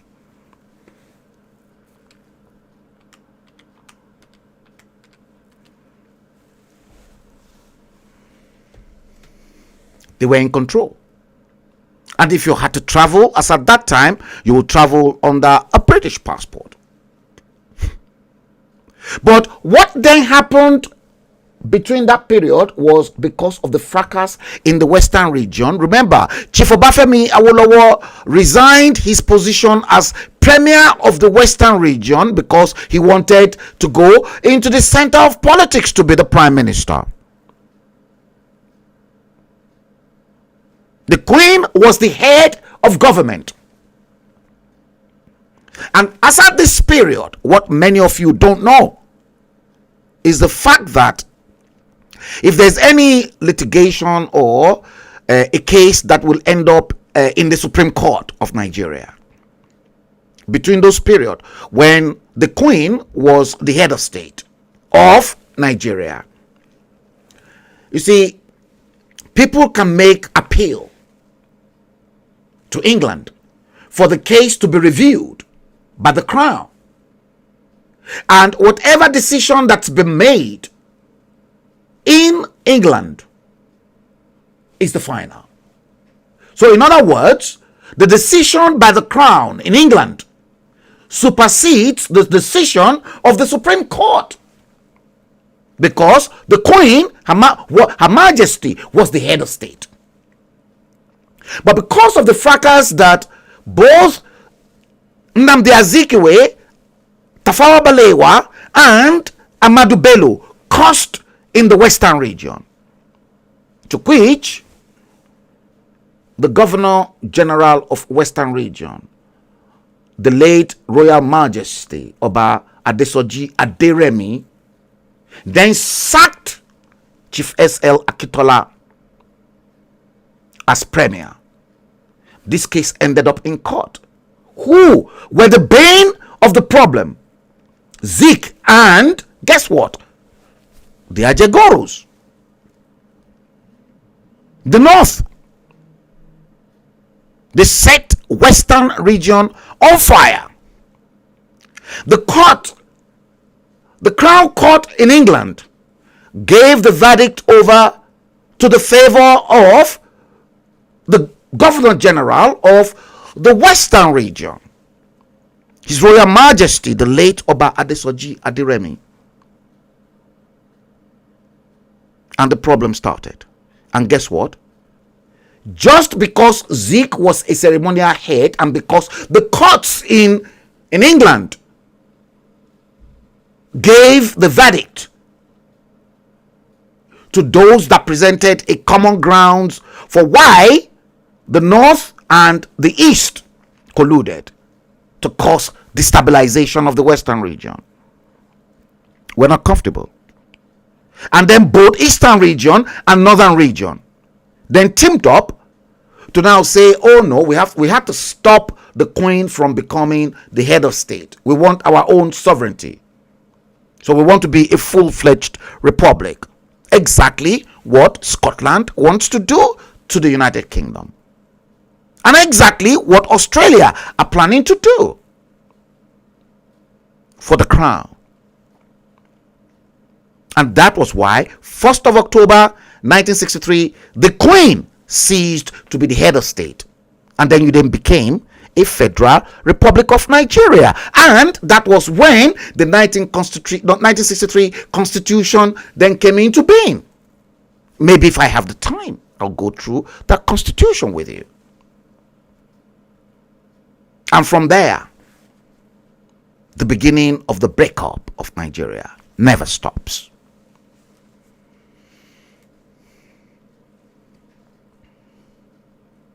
Never stops.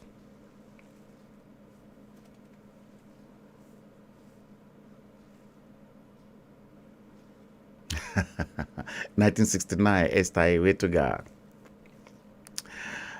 You can right up to 1980.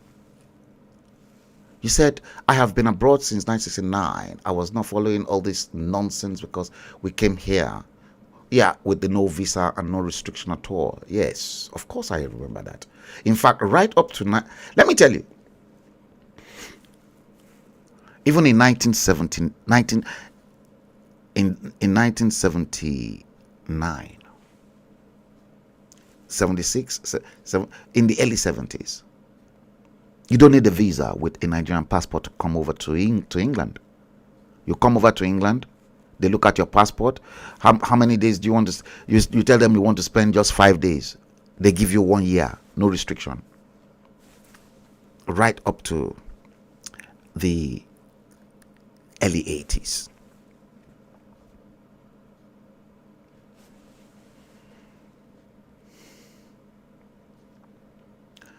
I'm not going to go into the fraud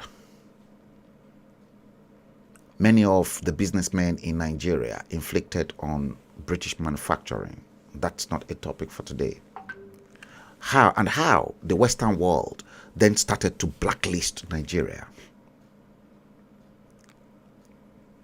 And this came with the import license racketeering. I know what I'm talking about. Olufumilaya Yetunde show me. Good evening. Thank you.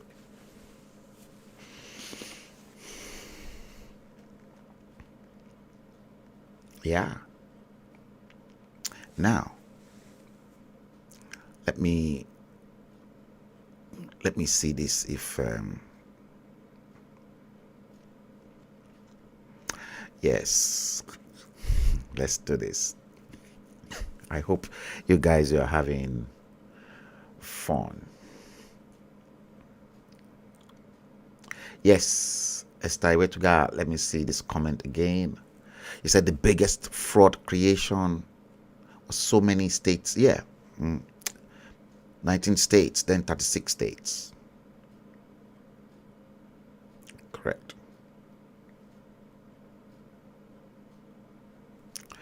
Yes, let's quickly jam this quick break. Yes, let's quickly jam this quick break.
Yes, you are welcome back. Yes, I'm pretty sure that many of you're still enjoying the stream. Yes, it's very brutal here if this is your first time. Yes, the Bleeding Edge episode 171 is what we are talking about today. Yes, if you're just joining us, welcome back once again. Today is Wednesday, the 11th day of the 5th month of May 2022. Yes, Esther Iwetuga, again, you posted, we have to go back to the root of the story and gain back our pride. I mean, we, the Yorubas. It's not, this problem, Esther Iwetuga, is not just only limited to the Yorubas alone. Now, let me come over here and let me play you this particular clip. And you will now, I think, yeah, let me first play this one, this particular one. You'll be scared at the quality of the educational system that's been destroyed. The last time I told you guys it takes only about 15 to 20 years to destroy education in a particular nation, because that's a whole generation. That is between 15 and 20 years is the time it will take to raise a whole generation. Now, I want you to see this and see the damage that's been done. And the parents of these children are not complaining. Watch this. Admission no easy. So now, before you get admission, you go write WAEC, write JAM. Then come write maybe NECO, abi? What be JAM? Like a normal exam, years. What be full meaning of JAM? The full meaning of JAM na wetin? Joint admitted position examination. Hey! I get me. You say? Joint administration modification center. Jesus is Lord. JAM na wetin? Joint accommodation modification board. Will you keep quiet? Na wetin you write before you get admission? JAM unko? Joint Admission and Matriculation Council.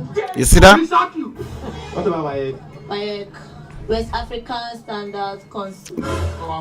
These are the quality of students, education. Western African Examination Center. West Africa. West African. What a shame. West Africa. Examination. These were things that were taught in primary 3. What is WAEC? West African Examination Commission. Well done. Primary 3. Clap on for yourself. What is the full meaning of WAEC?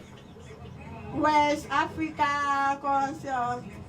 You see, these are graduates. Don't know why it's going on. What do you mean WAEC? Why? Why the exam that you write to enter university? I mean the full meaning of WAEC. Why? I don't know, man. Don't know why it's going on. And it's a graduate, you see? Why is WECE? Jesus is Lord. See? WECE. Where's the romance? Yeah, I'm water. Your JAM is what? Jam is joint Oh my God. administration board matriculation. Now this one they say you know Greek school. Exactly. What is WAEC? WAEC, Yes. like the full meaning of WAEC or See, he's still asking the full meaning of WAEC, eh? West African so-called. Run. Oh, now go. You're doing well. Why are you running? WAEC is what? Wait. I'm feeling you. See? Is what? It's in Nigeria. Okay, West African Senior Secondary School. You see? I've not been telling you this since I finished my secondary school. Oh, the full meaning of JAM. Joint Administration Matriculation Board. What? Joint Administration Matriculation Board. You say? Joint Administration Matriculation Board. You see? What of JAM? I feel sick. JAM, JAMB. So what's the full meaning of JAM? Joint Joint Administrative Matriculation Board. You mean this way you talk? Yes. Banana brain. You know, it's not easy to get admission, right? It's not easy at all. You write your WAEC, you write your JAM. Abi? Yes, now. Spell WAEC. W-A-E-C. What is WAEC? WAEC is an examination. The full meaning of WAEC. World You see? Examination. The full meaning of WAEC. You see? I'm not informed too. And continue. The full meaning of WAEC is what? And I'll ask you a question. Totally. Yes. The full meaning of WAEC is what? All Association Examination Council. Jesus is Lord. So what is JAM? Joint Administration Matriculation Board. You see? Joint admission. Oh my God. What is WAEC? Okay. Like, should I say the full meaning? Okay. West African Examination Commission. Clap for her.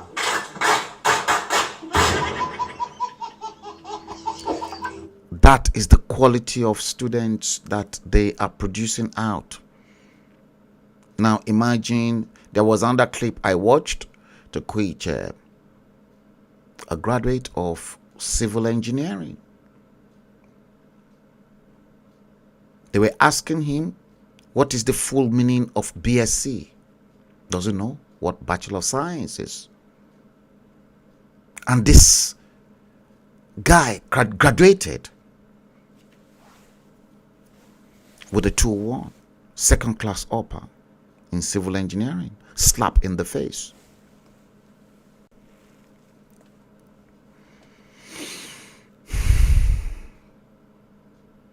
Slap in the face.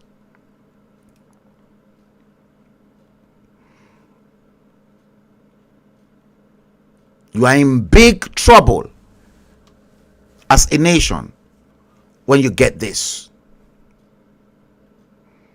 When you get this. It's unfortunate I met this kind of hostel when I came into this compound.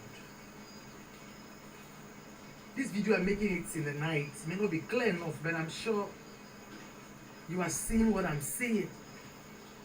A prestigious university.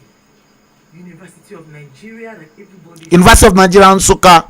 Look at this, the hostel where human beings are living. I couldn't believe what I saw when I came here. I was highly disappointed. Just join me as I take you through Nsukka, University of Nigeria. Now begin to picture why they don't want to educate their own children. Look. Because we all believe it's the best school.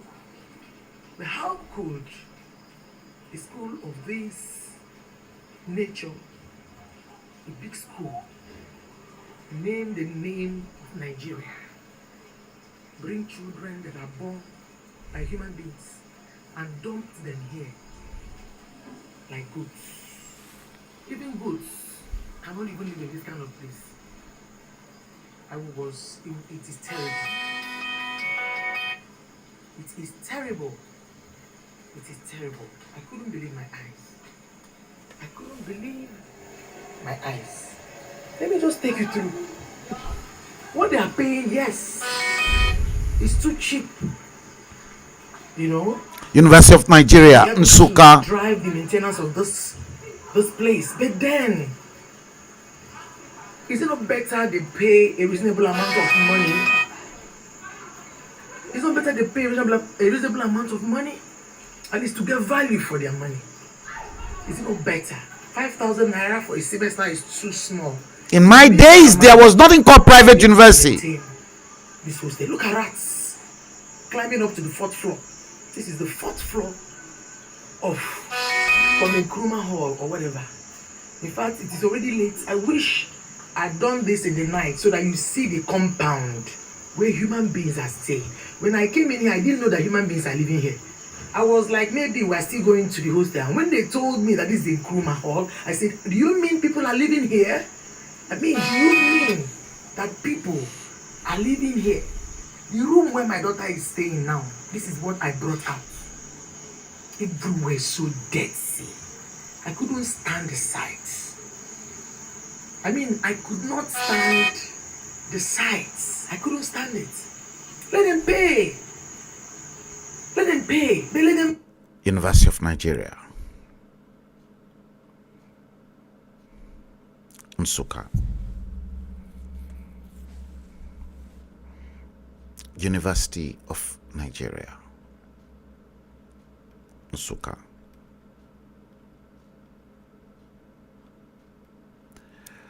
Nigeria, 62 years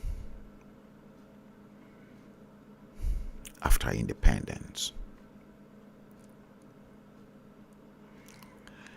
Are you happy with the way your country is run? Is this the way to run a country? This one, I'm gonna play it for you. Watch this. Well, he's at the back. I'll introduce you to him. He came to fix my jacket. He's project managing the whole program for us. Some of you asked me on social media what happened to the hub and vendor. Guys, can I, before you go, I want to say something, and this is going to go on the record, so I know I'll be destroyed for this, but it's my truth, so it. Black people were not ready for freedom. We weren't. We were not ready for freedom.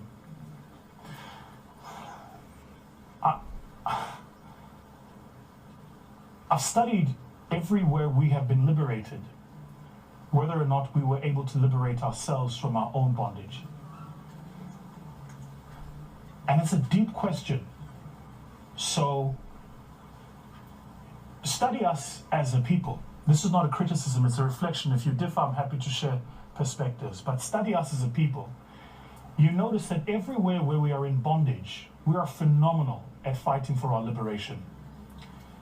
Once we've received it, something goes wrong. You hear that? And the mindset is pervasive. And it's pervasive, it's invasive, it's insidious. It's like a virus. And if you try and remove, once a virus takes over a cell, it multiplies. And so the reason you can't remove the virus is the only way to kill it is to kill the host. That's where we are. So when a person amongst us does something, rather than celebrate, we ridicule. Rather than collaborate, we compete. Rather than support, we sabotage. I thought long and hard about why is this? Like it's been bugging me. And then I realized something, that whether it was apartheid, colonization, the Jim Crow laws in the US, all of those systems of oppression had one singularity in communication. They said to black people, only one. That's it. So in slavery days, there was only one house nigger. The rest of y'all worked in the field. When we negotiated for our South Africa, there was only Mandela at Codesa. All the other political parties had to sit and watch the ANC. When we got our liberation, there was only one Cyril at the board. Only one. So when a black person makes it, the rest of us go, shit. He's done it. He's taken the seat. That's why we practice crabs in a bucket. We go, the only way I get that seat is if I'm tatu vosimbela. We don't think multiplier. Make sense? So he's going, I want to make a supercar. Nobody's going, how do I make tires for a supercar? We all go, shit, now he's done it. I'm telling guys, this is my most honest reflection on, and I've thought about, do I make it do I share it on social media? I was just like, the time will come. This is felt right as the time. People will see this and I'll get slated for it, I'm sure. But I'm telling you now, I see it with me. The only people who attack are the people who want the seat. But here's what you're not seeing. I'm sitting where I'm sitting, and where I'm sitting, the system I'm fighting, if I get it right, open to all of us. So, it's the guy who fights Maklosa. It's the guy who fights Tula Cindy. It's the guy who fights a Trevor Noah. What you don't recognize is what they are doing in their spaces makes it okay for us to be in those spaces. So don't fight Batu, fight Nike. Don't fight Maklosa, fight Gucci. Do you get it? Like your mind, it's all wrong, guys. The mindset is this thing. Hey, man, you must be game.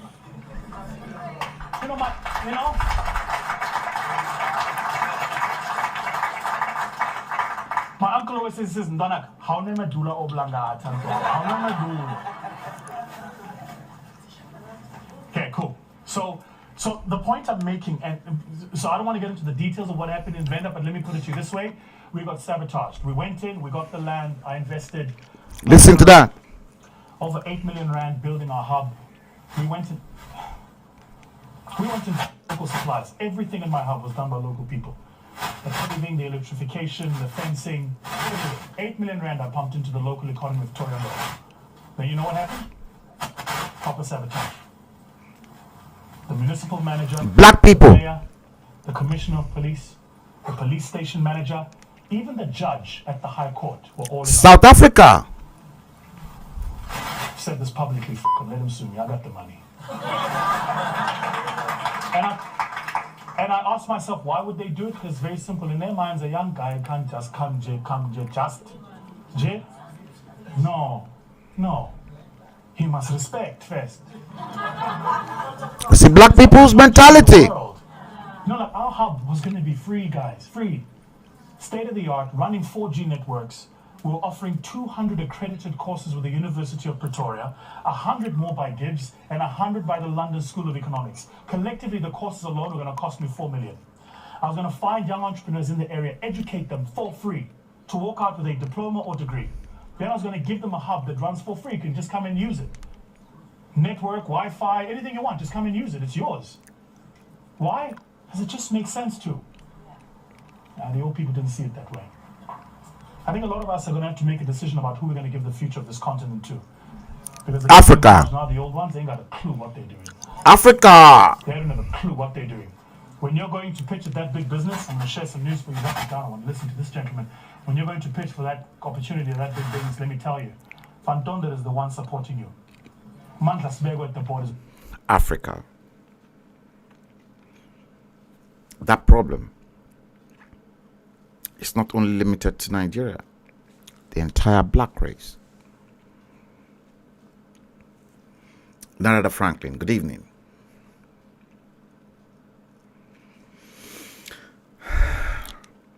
Africa.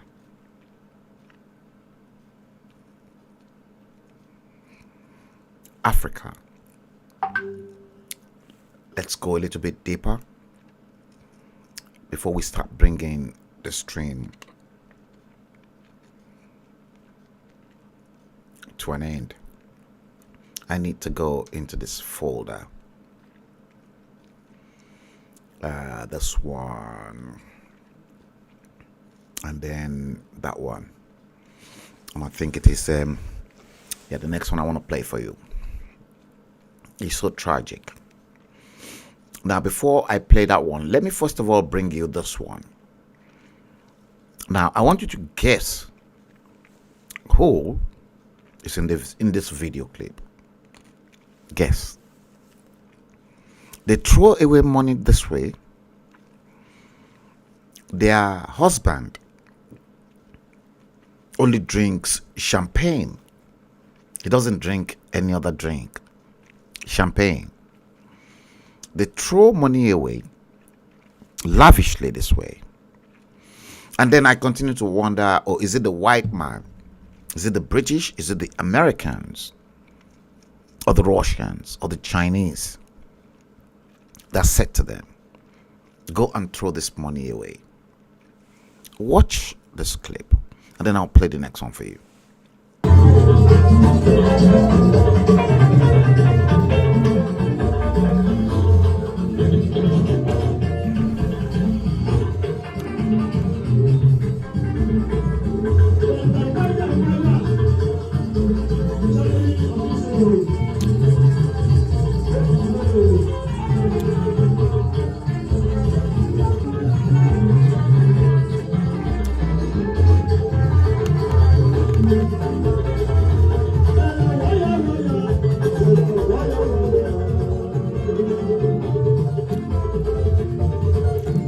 The wife of former governor of Anambra State,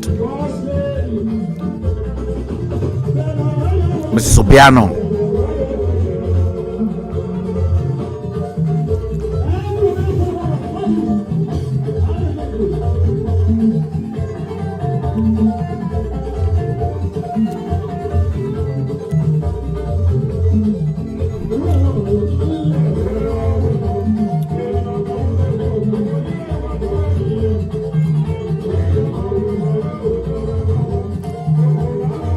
See that?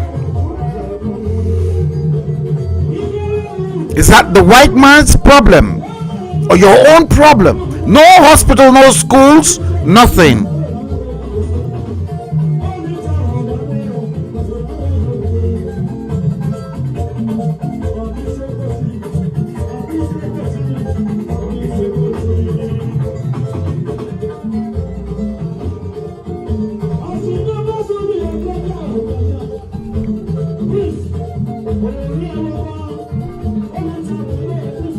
See that? Mrs. Obiano, Ebele Obiano, the one that slapped Bianca Ojukwu.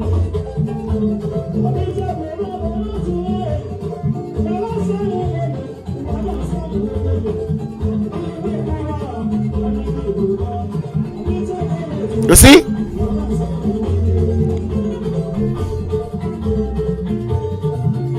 Utter nonsense.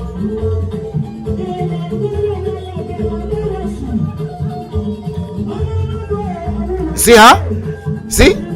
Mrs. Obiano, you see her?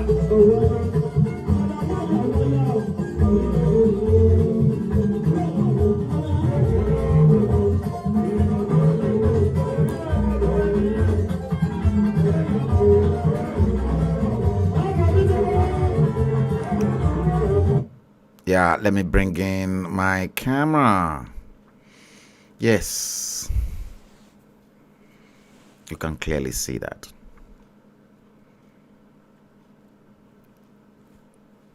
Waste of money, waste of resources. Is that a black man's problem? Now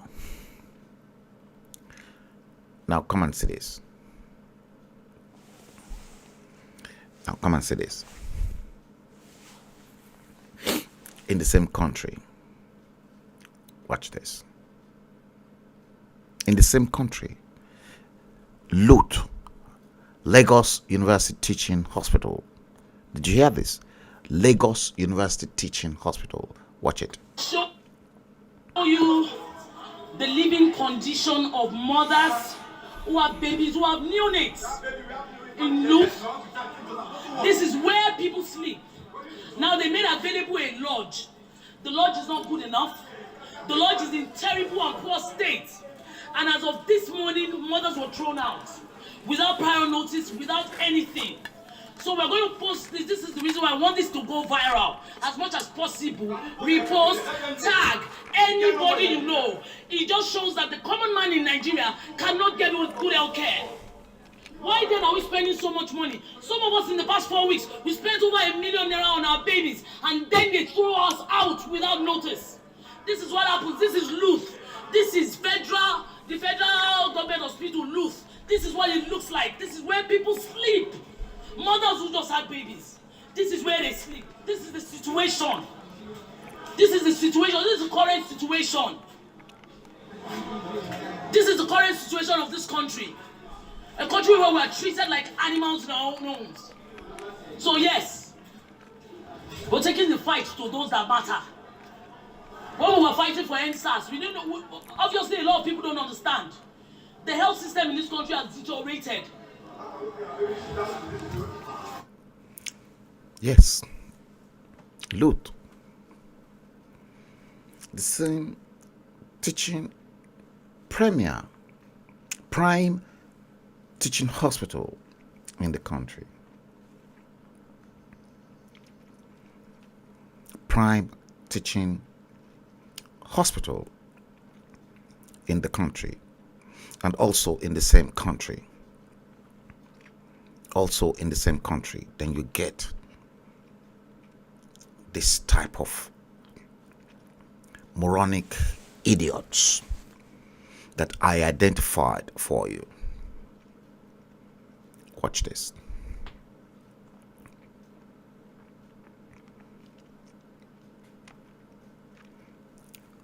Ibikunle Amosun's political campaign champagne.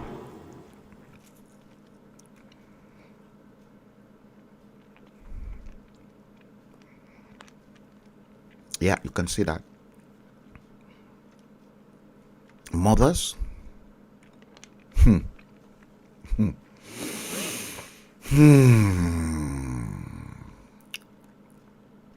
That is the same country.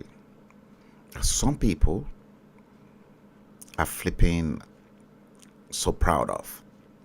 A country that I believe should be completely wiped out. This one, listen to him. Listen to this fine man. Where is he? Here is he. Yeah.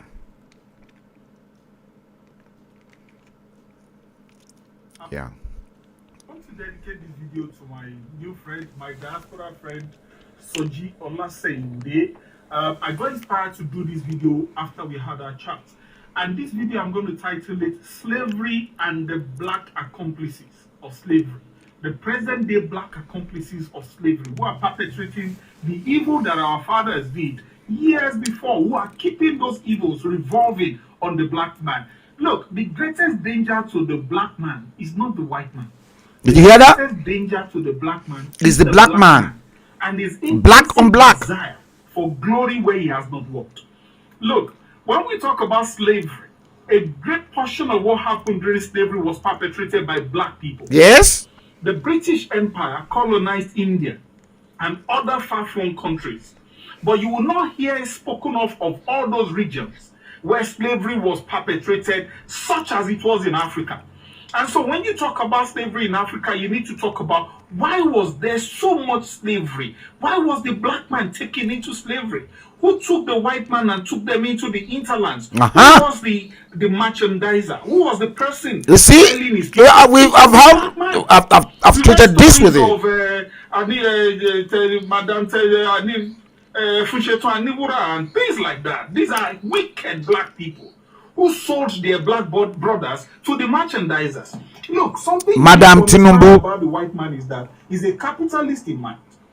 He is always looking for money, yes. The reason why they came to Africa was to look for things that they could bring back into their country for their own development. And so when they got to Africa, what did they find? Most times we don't talk about that. They found slavery already becoming a culture of the people. And so what did they do? They simply commercialized the slavery. They commercialized what they found in our hands. Even today, while we talk about our country being rich, you will find that slavery is still there. Our brothers are the ones putting us in slavery. They are Shiwaju Bola Ahmed Tinubus that took the resources of the estate. And all the governors from 1999, even Baba Obasanjo, these are people who took advantage of the system against the principles of equity and justice and fairness. And Hear that? the reasons why you find that in 2018, they are still talking about Nigeria being one of the poorest nations in the world. It was not done by the white man. Look, you can blame the white man for whatever. If I make a mistake once, then it's my fault. But if you took me 2 times, then that means that there's something wrong with you. There's something wrong with me. We can't continue looting like this. We have these people who have billions. Somebody has trillions of naira and is a Nigerian.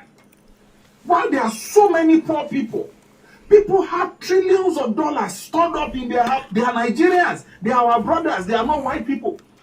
Have you ever heard of people saving money and putting it in sock away? He's a Nigerian that does. And they have all this money. They will not help their society. Some of them, like it was recently that Shivaji Bola Ahmed Tinubu said he was richer than an entire state. Some of them are richer than the country.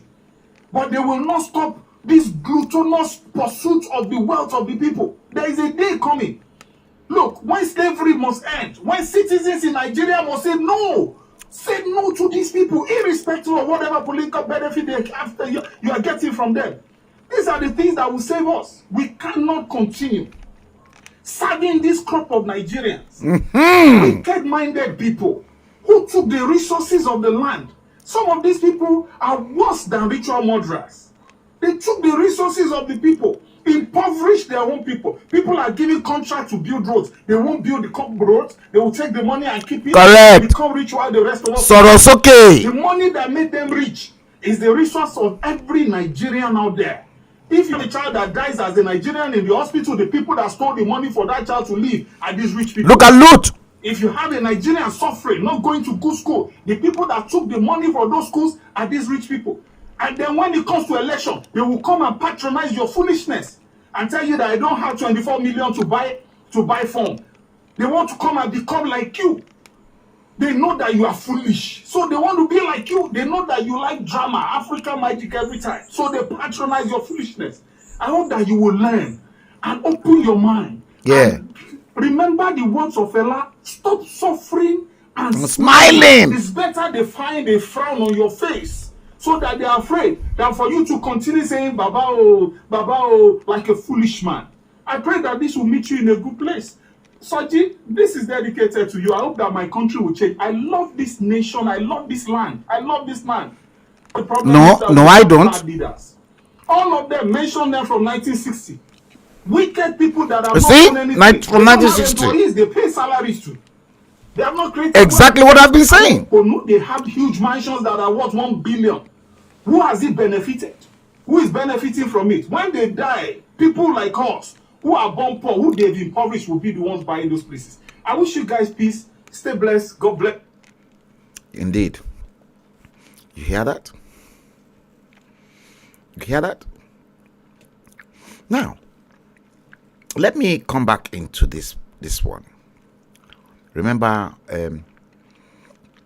I showcased this earlier on.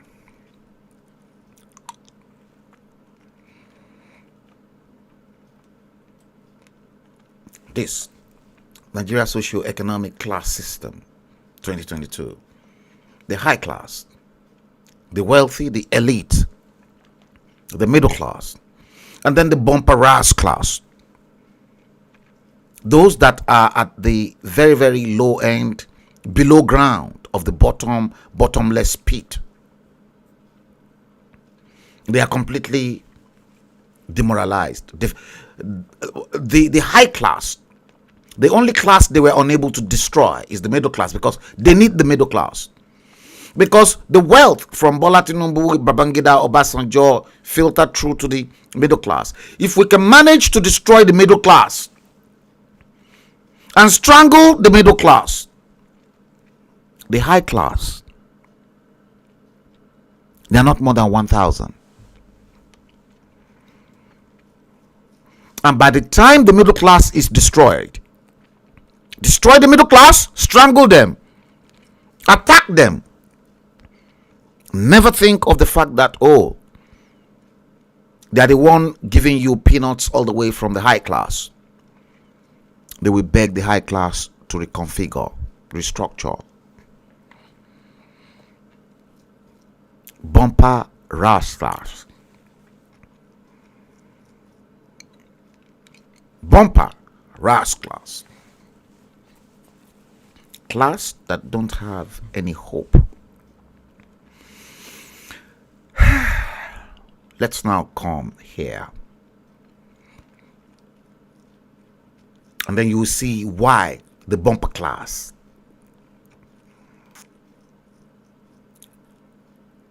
were destroyed. See, bumper class destroyed. Where is it? I want to bring it in. Yes, here it is. Now watch the way all these bumper rascals were being enticed by this.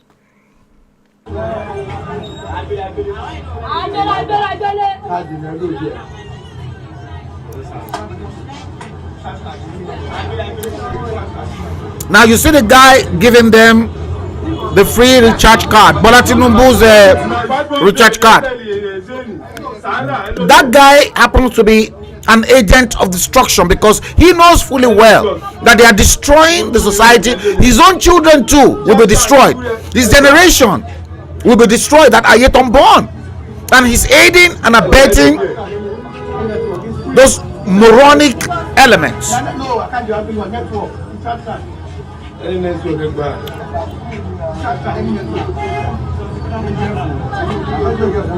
Now free 500, 200, where are they?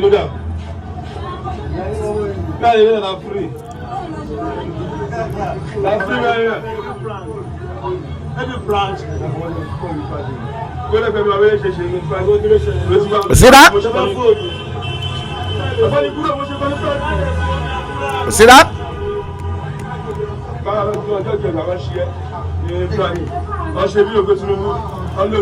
Lagos.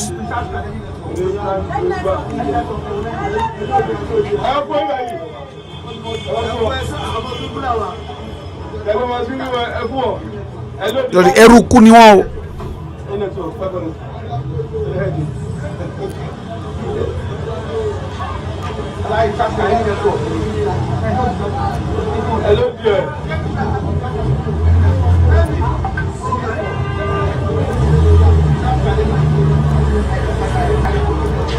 You see?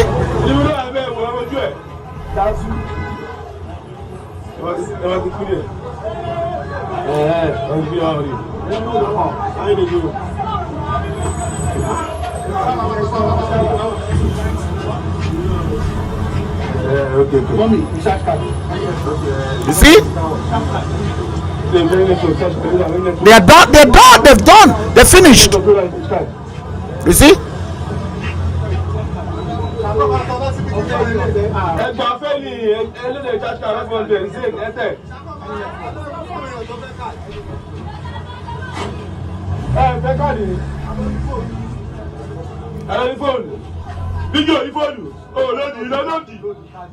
You see?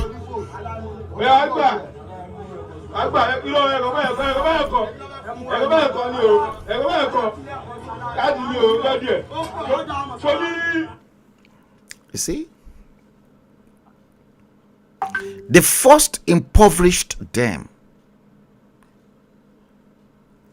They are complete. Look, they are impoverished. And what they've done systematically is that in the last 15-20 years, they've killed education. As at last night, I got a call because my number is readily displayed, especially my WhatsApp number, because I don't know who is watching or those that are watching the stream but they cannot comment, but they're watching it on the sideline. I got a call from a man who was an accountant and worked for the Lagos state government in Alausa, retired. I think it was last year or 2 years ago. Yeah, I think it was last year. he retired from civil service, obviously due to his age, whichever one comes first. He's got 4 children. The last born graduated since last year. 3 girls, 1 boy. The boy happens to be the last. All of them are all graduates.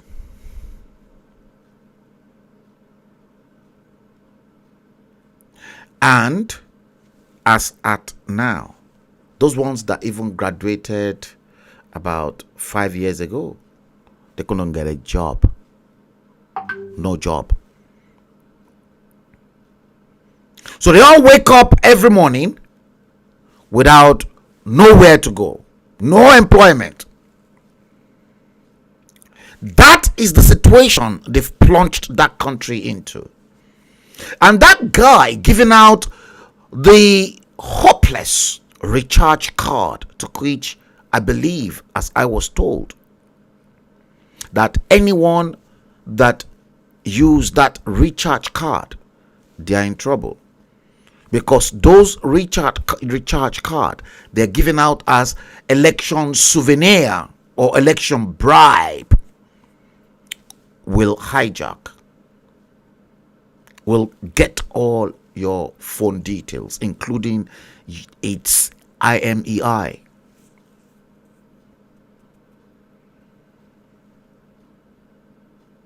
Best bet is not to take anything away from them. No, not to take anything, money or any inducements from this piece of shit, from all this garbage. You can see just common 500. Is it 500 naira recharge card? 500 naira. Now, the 500 naira recharge card that all these idiots, all these stupid people are collecting as well, they're giving it out. I better might as well collect. Give me no kukuba now. That money is coming from somewhere, and that money will surely be recuperated billionfold. Ibitori gbogbo yin o pe si niyen. Ibiti gbogbo yin teti ya were niyen. Kenneth Anthony, which of the video do you want? Yes, I'll send them to you. Just let me know which of them. Yes, you can clearly see that. And it is also in the same country that we've got this situation as well. Very ugly situation. This one too is very ugly. Very, very ugly. This one. Watch this. Watch this. Good morning, Nigeria. This is Moro Bridge in Asa local government area of Kwara State. It was an inter-state and intra-local government road in Kwara. This bridge is unable to be more useful for especially the teachers 2022 federal schools in Asa local government. We have been here for much. You had Kwara State, Kwara State, Kwara State, Kwara State. People have seen how dangerous the bridge is. We are now using this medium to employ and persuade the necessary authority to come to our aid in Asa local government. We are the life of our see that? War safe. Speaking with you is the comrade Abraham Sani, the Asa branch NUT chairman, Kwara State. Please review more. Plan C. That is dangerous. Very, very dangerous. Very, very dangerous. Say Kwara State. It's now become a threat of death Bukola Saraki ruled in the same state. Very terrible and wonderful. Hey, you buy it. Yeah, imagine. Come. Imagine you have to travel and you have to use this bridge. You see that? Straight. Okay.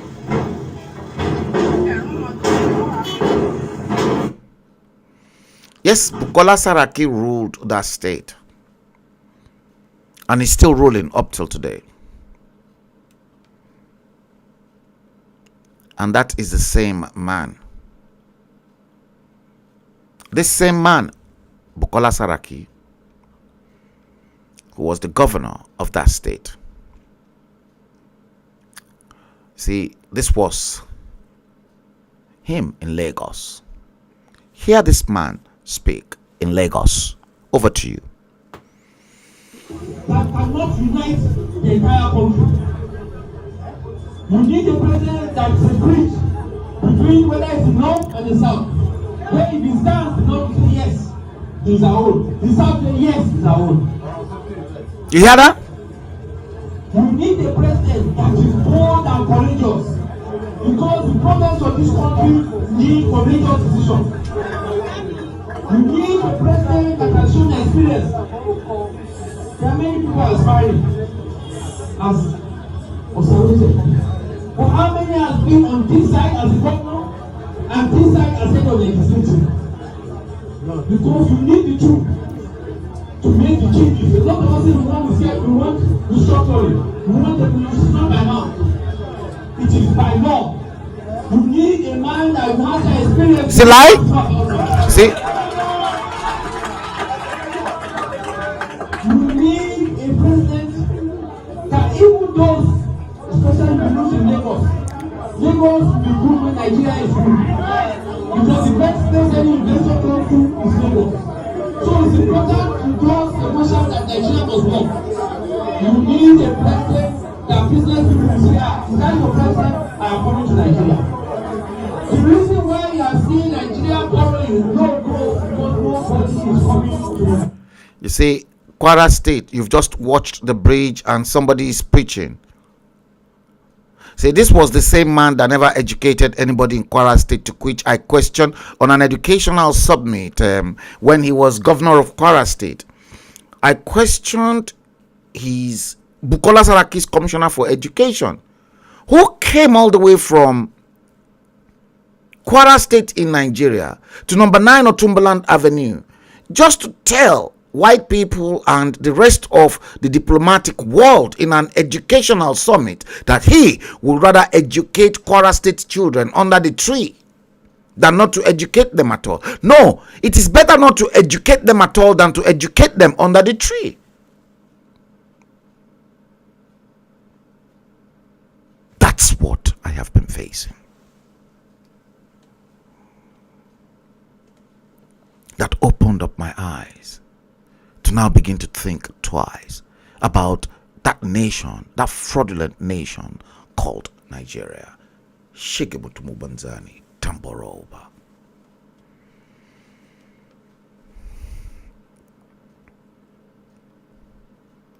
Yes.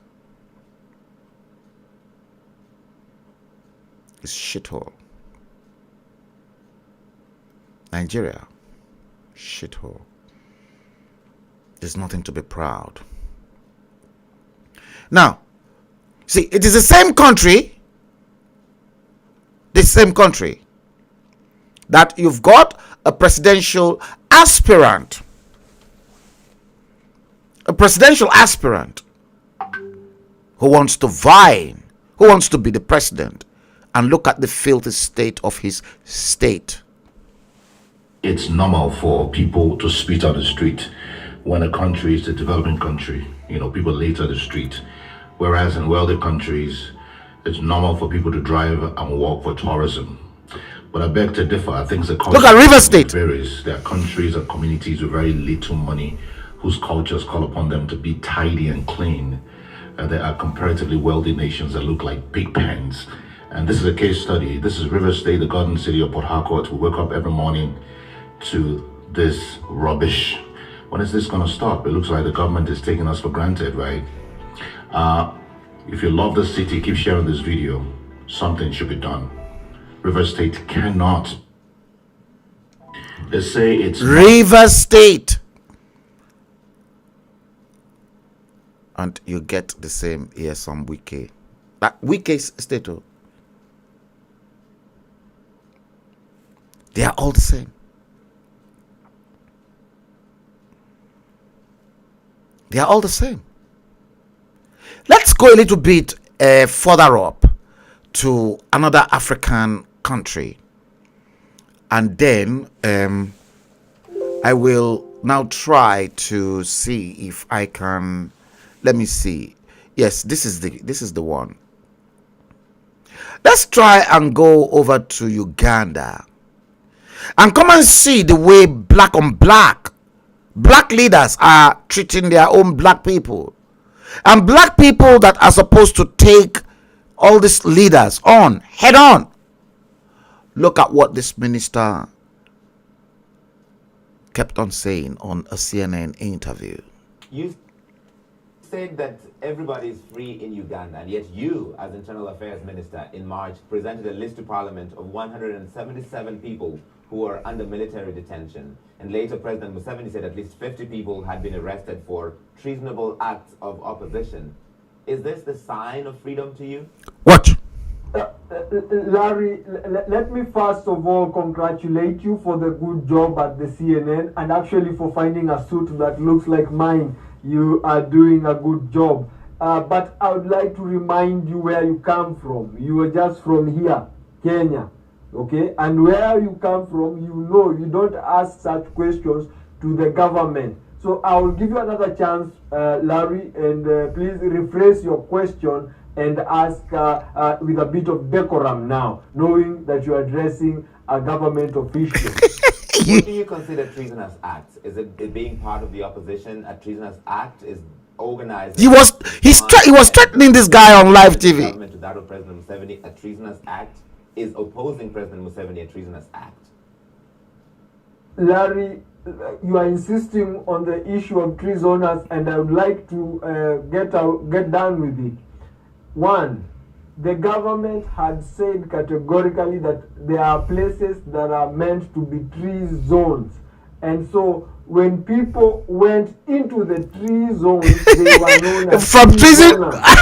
Now, when you say that the people have committed treasonous acts, it means that they have gone and actually invaded the tree zones. And there's nothing wrong with the government saying that people have invaded the tree zones.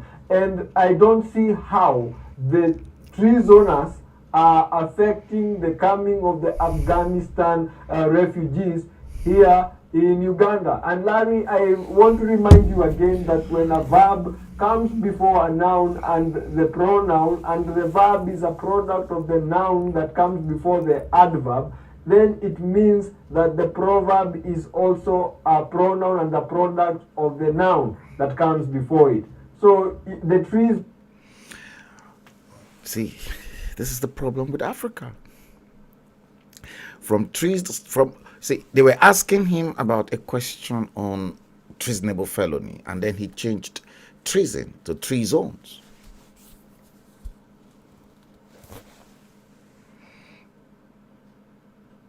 See that?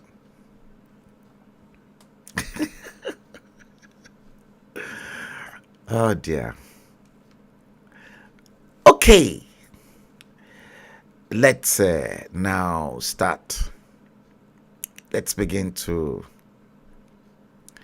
wind down the stream a little bit. Yes, it is. We've been streaming now 3 hours and 15 minutes. It is episode 171 of the Bleeding Edge. Guys, the time in London is 21:40 hours. Today, Wednesday, the 11th day of the 5th month of May, 2022. Yes, Aniofic. He said, waste of resources. Kenneth. He said, failed state. And then Olufemilayo Yetunde show me, this is damn too dangerous. You're referring to the bridge.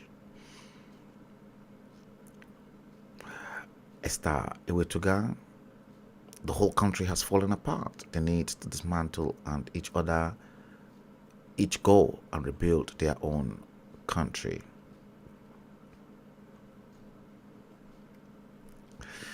Ladies and gentlemen, let's bring the stream to an end.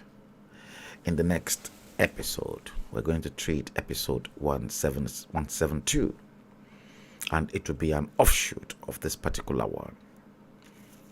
Yes, 3 hours and 17 minutes of serious, gruesome streaming. Guys, I will indulge you to please share the stream. If you're watching the stream on any of our feeds on Facebook, please go back and check to see that you've got the like button in blue, and then click following on any of the feeds, whether it is my personal page, whether it is HALLO Magazine or Liberty Media Communications. Go back, like the page, and then click following. And if it is on YouTube, I don't think we have any problems with YouTube. If it is YouTube, just give us a thumb up and then subscribe and then click the bell icon, and then anytime the stream starts, you will be notified. Look, guys, let's bring the stream to an end. Episode 171 of The Bleeding Edge is exactly what we have just treated. The weekend is fast approaching, and I'll probably be streaming hopefully on Friday, and until that time, peace be unto you. Take good care of yourselves, and I wish you God's guidance. Until next time, take good care. God bless you. Good night.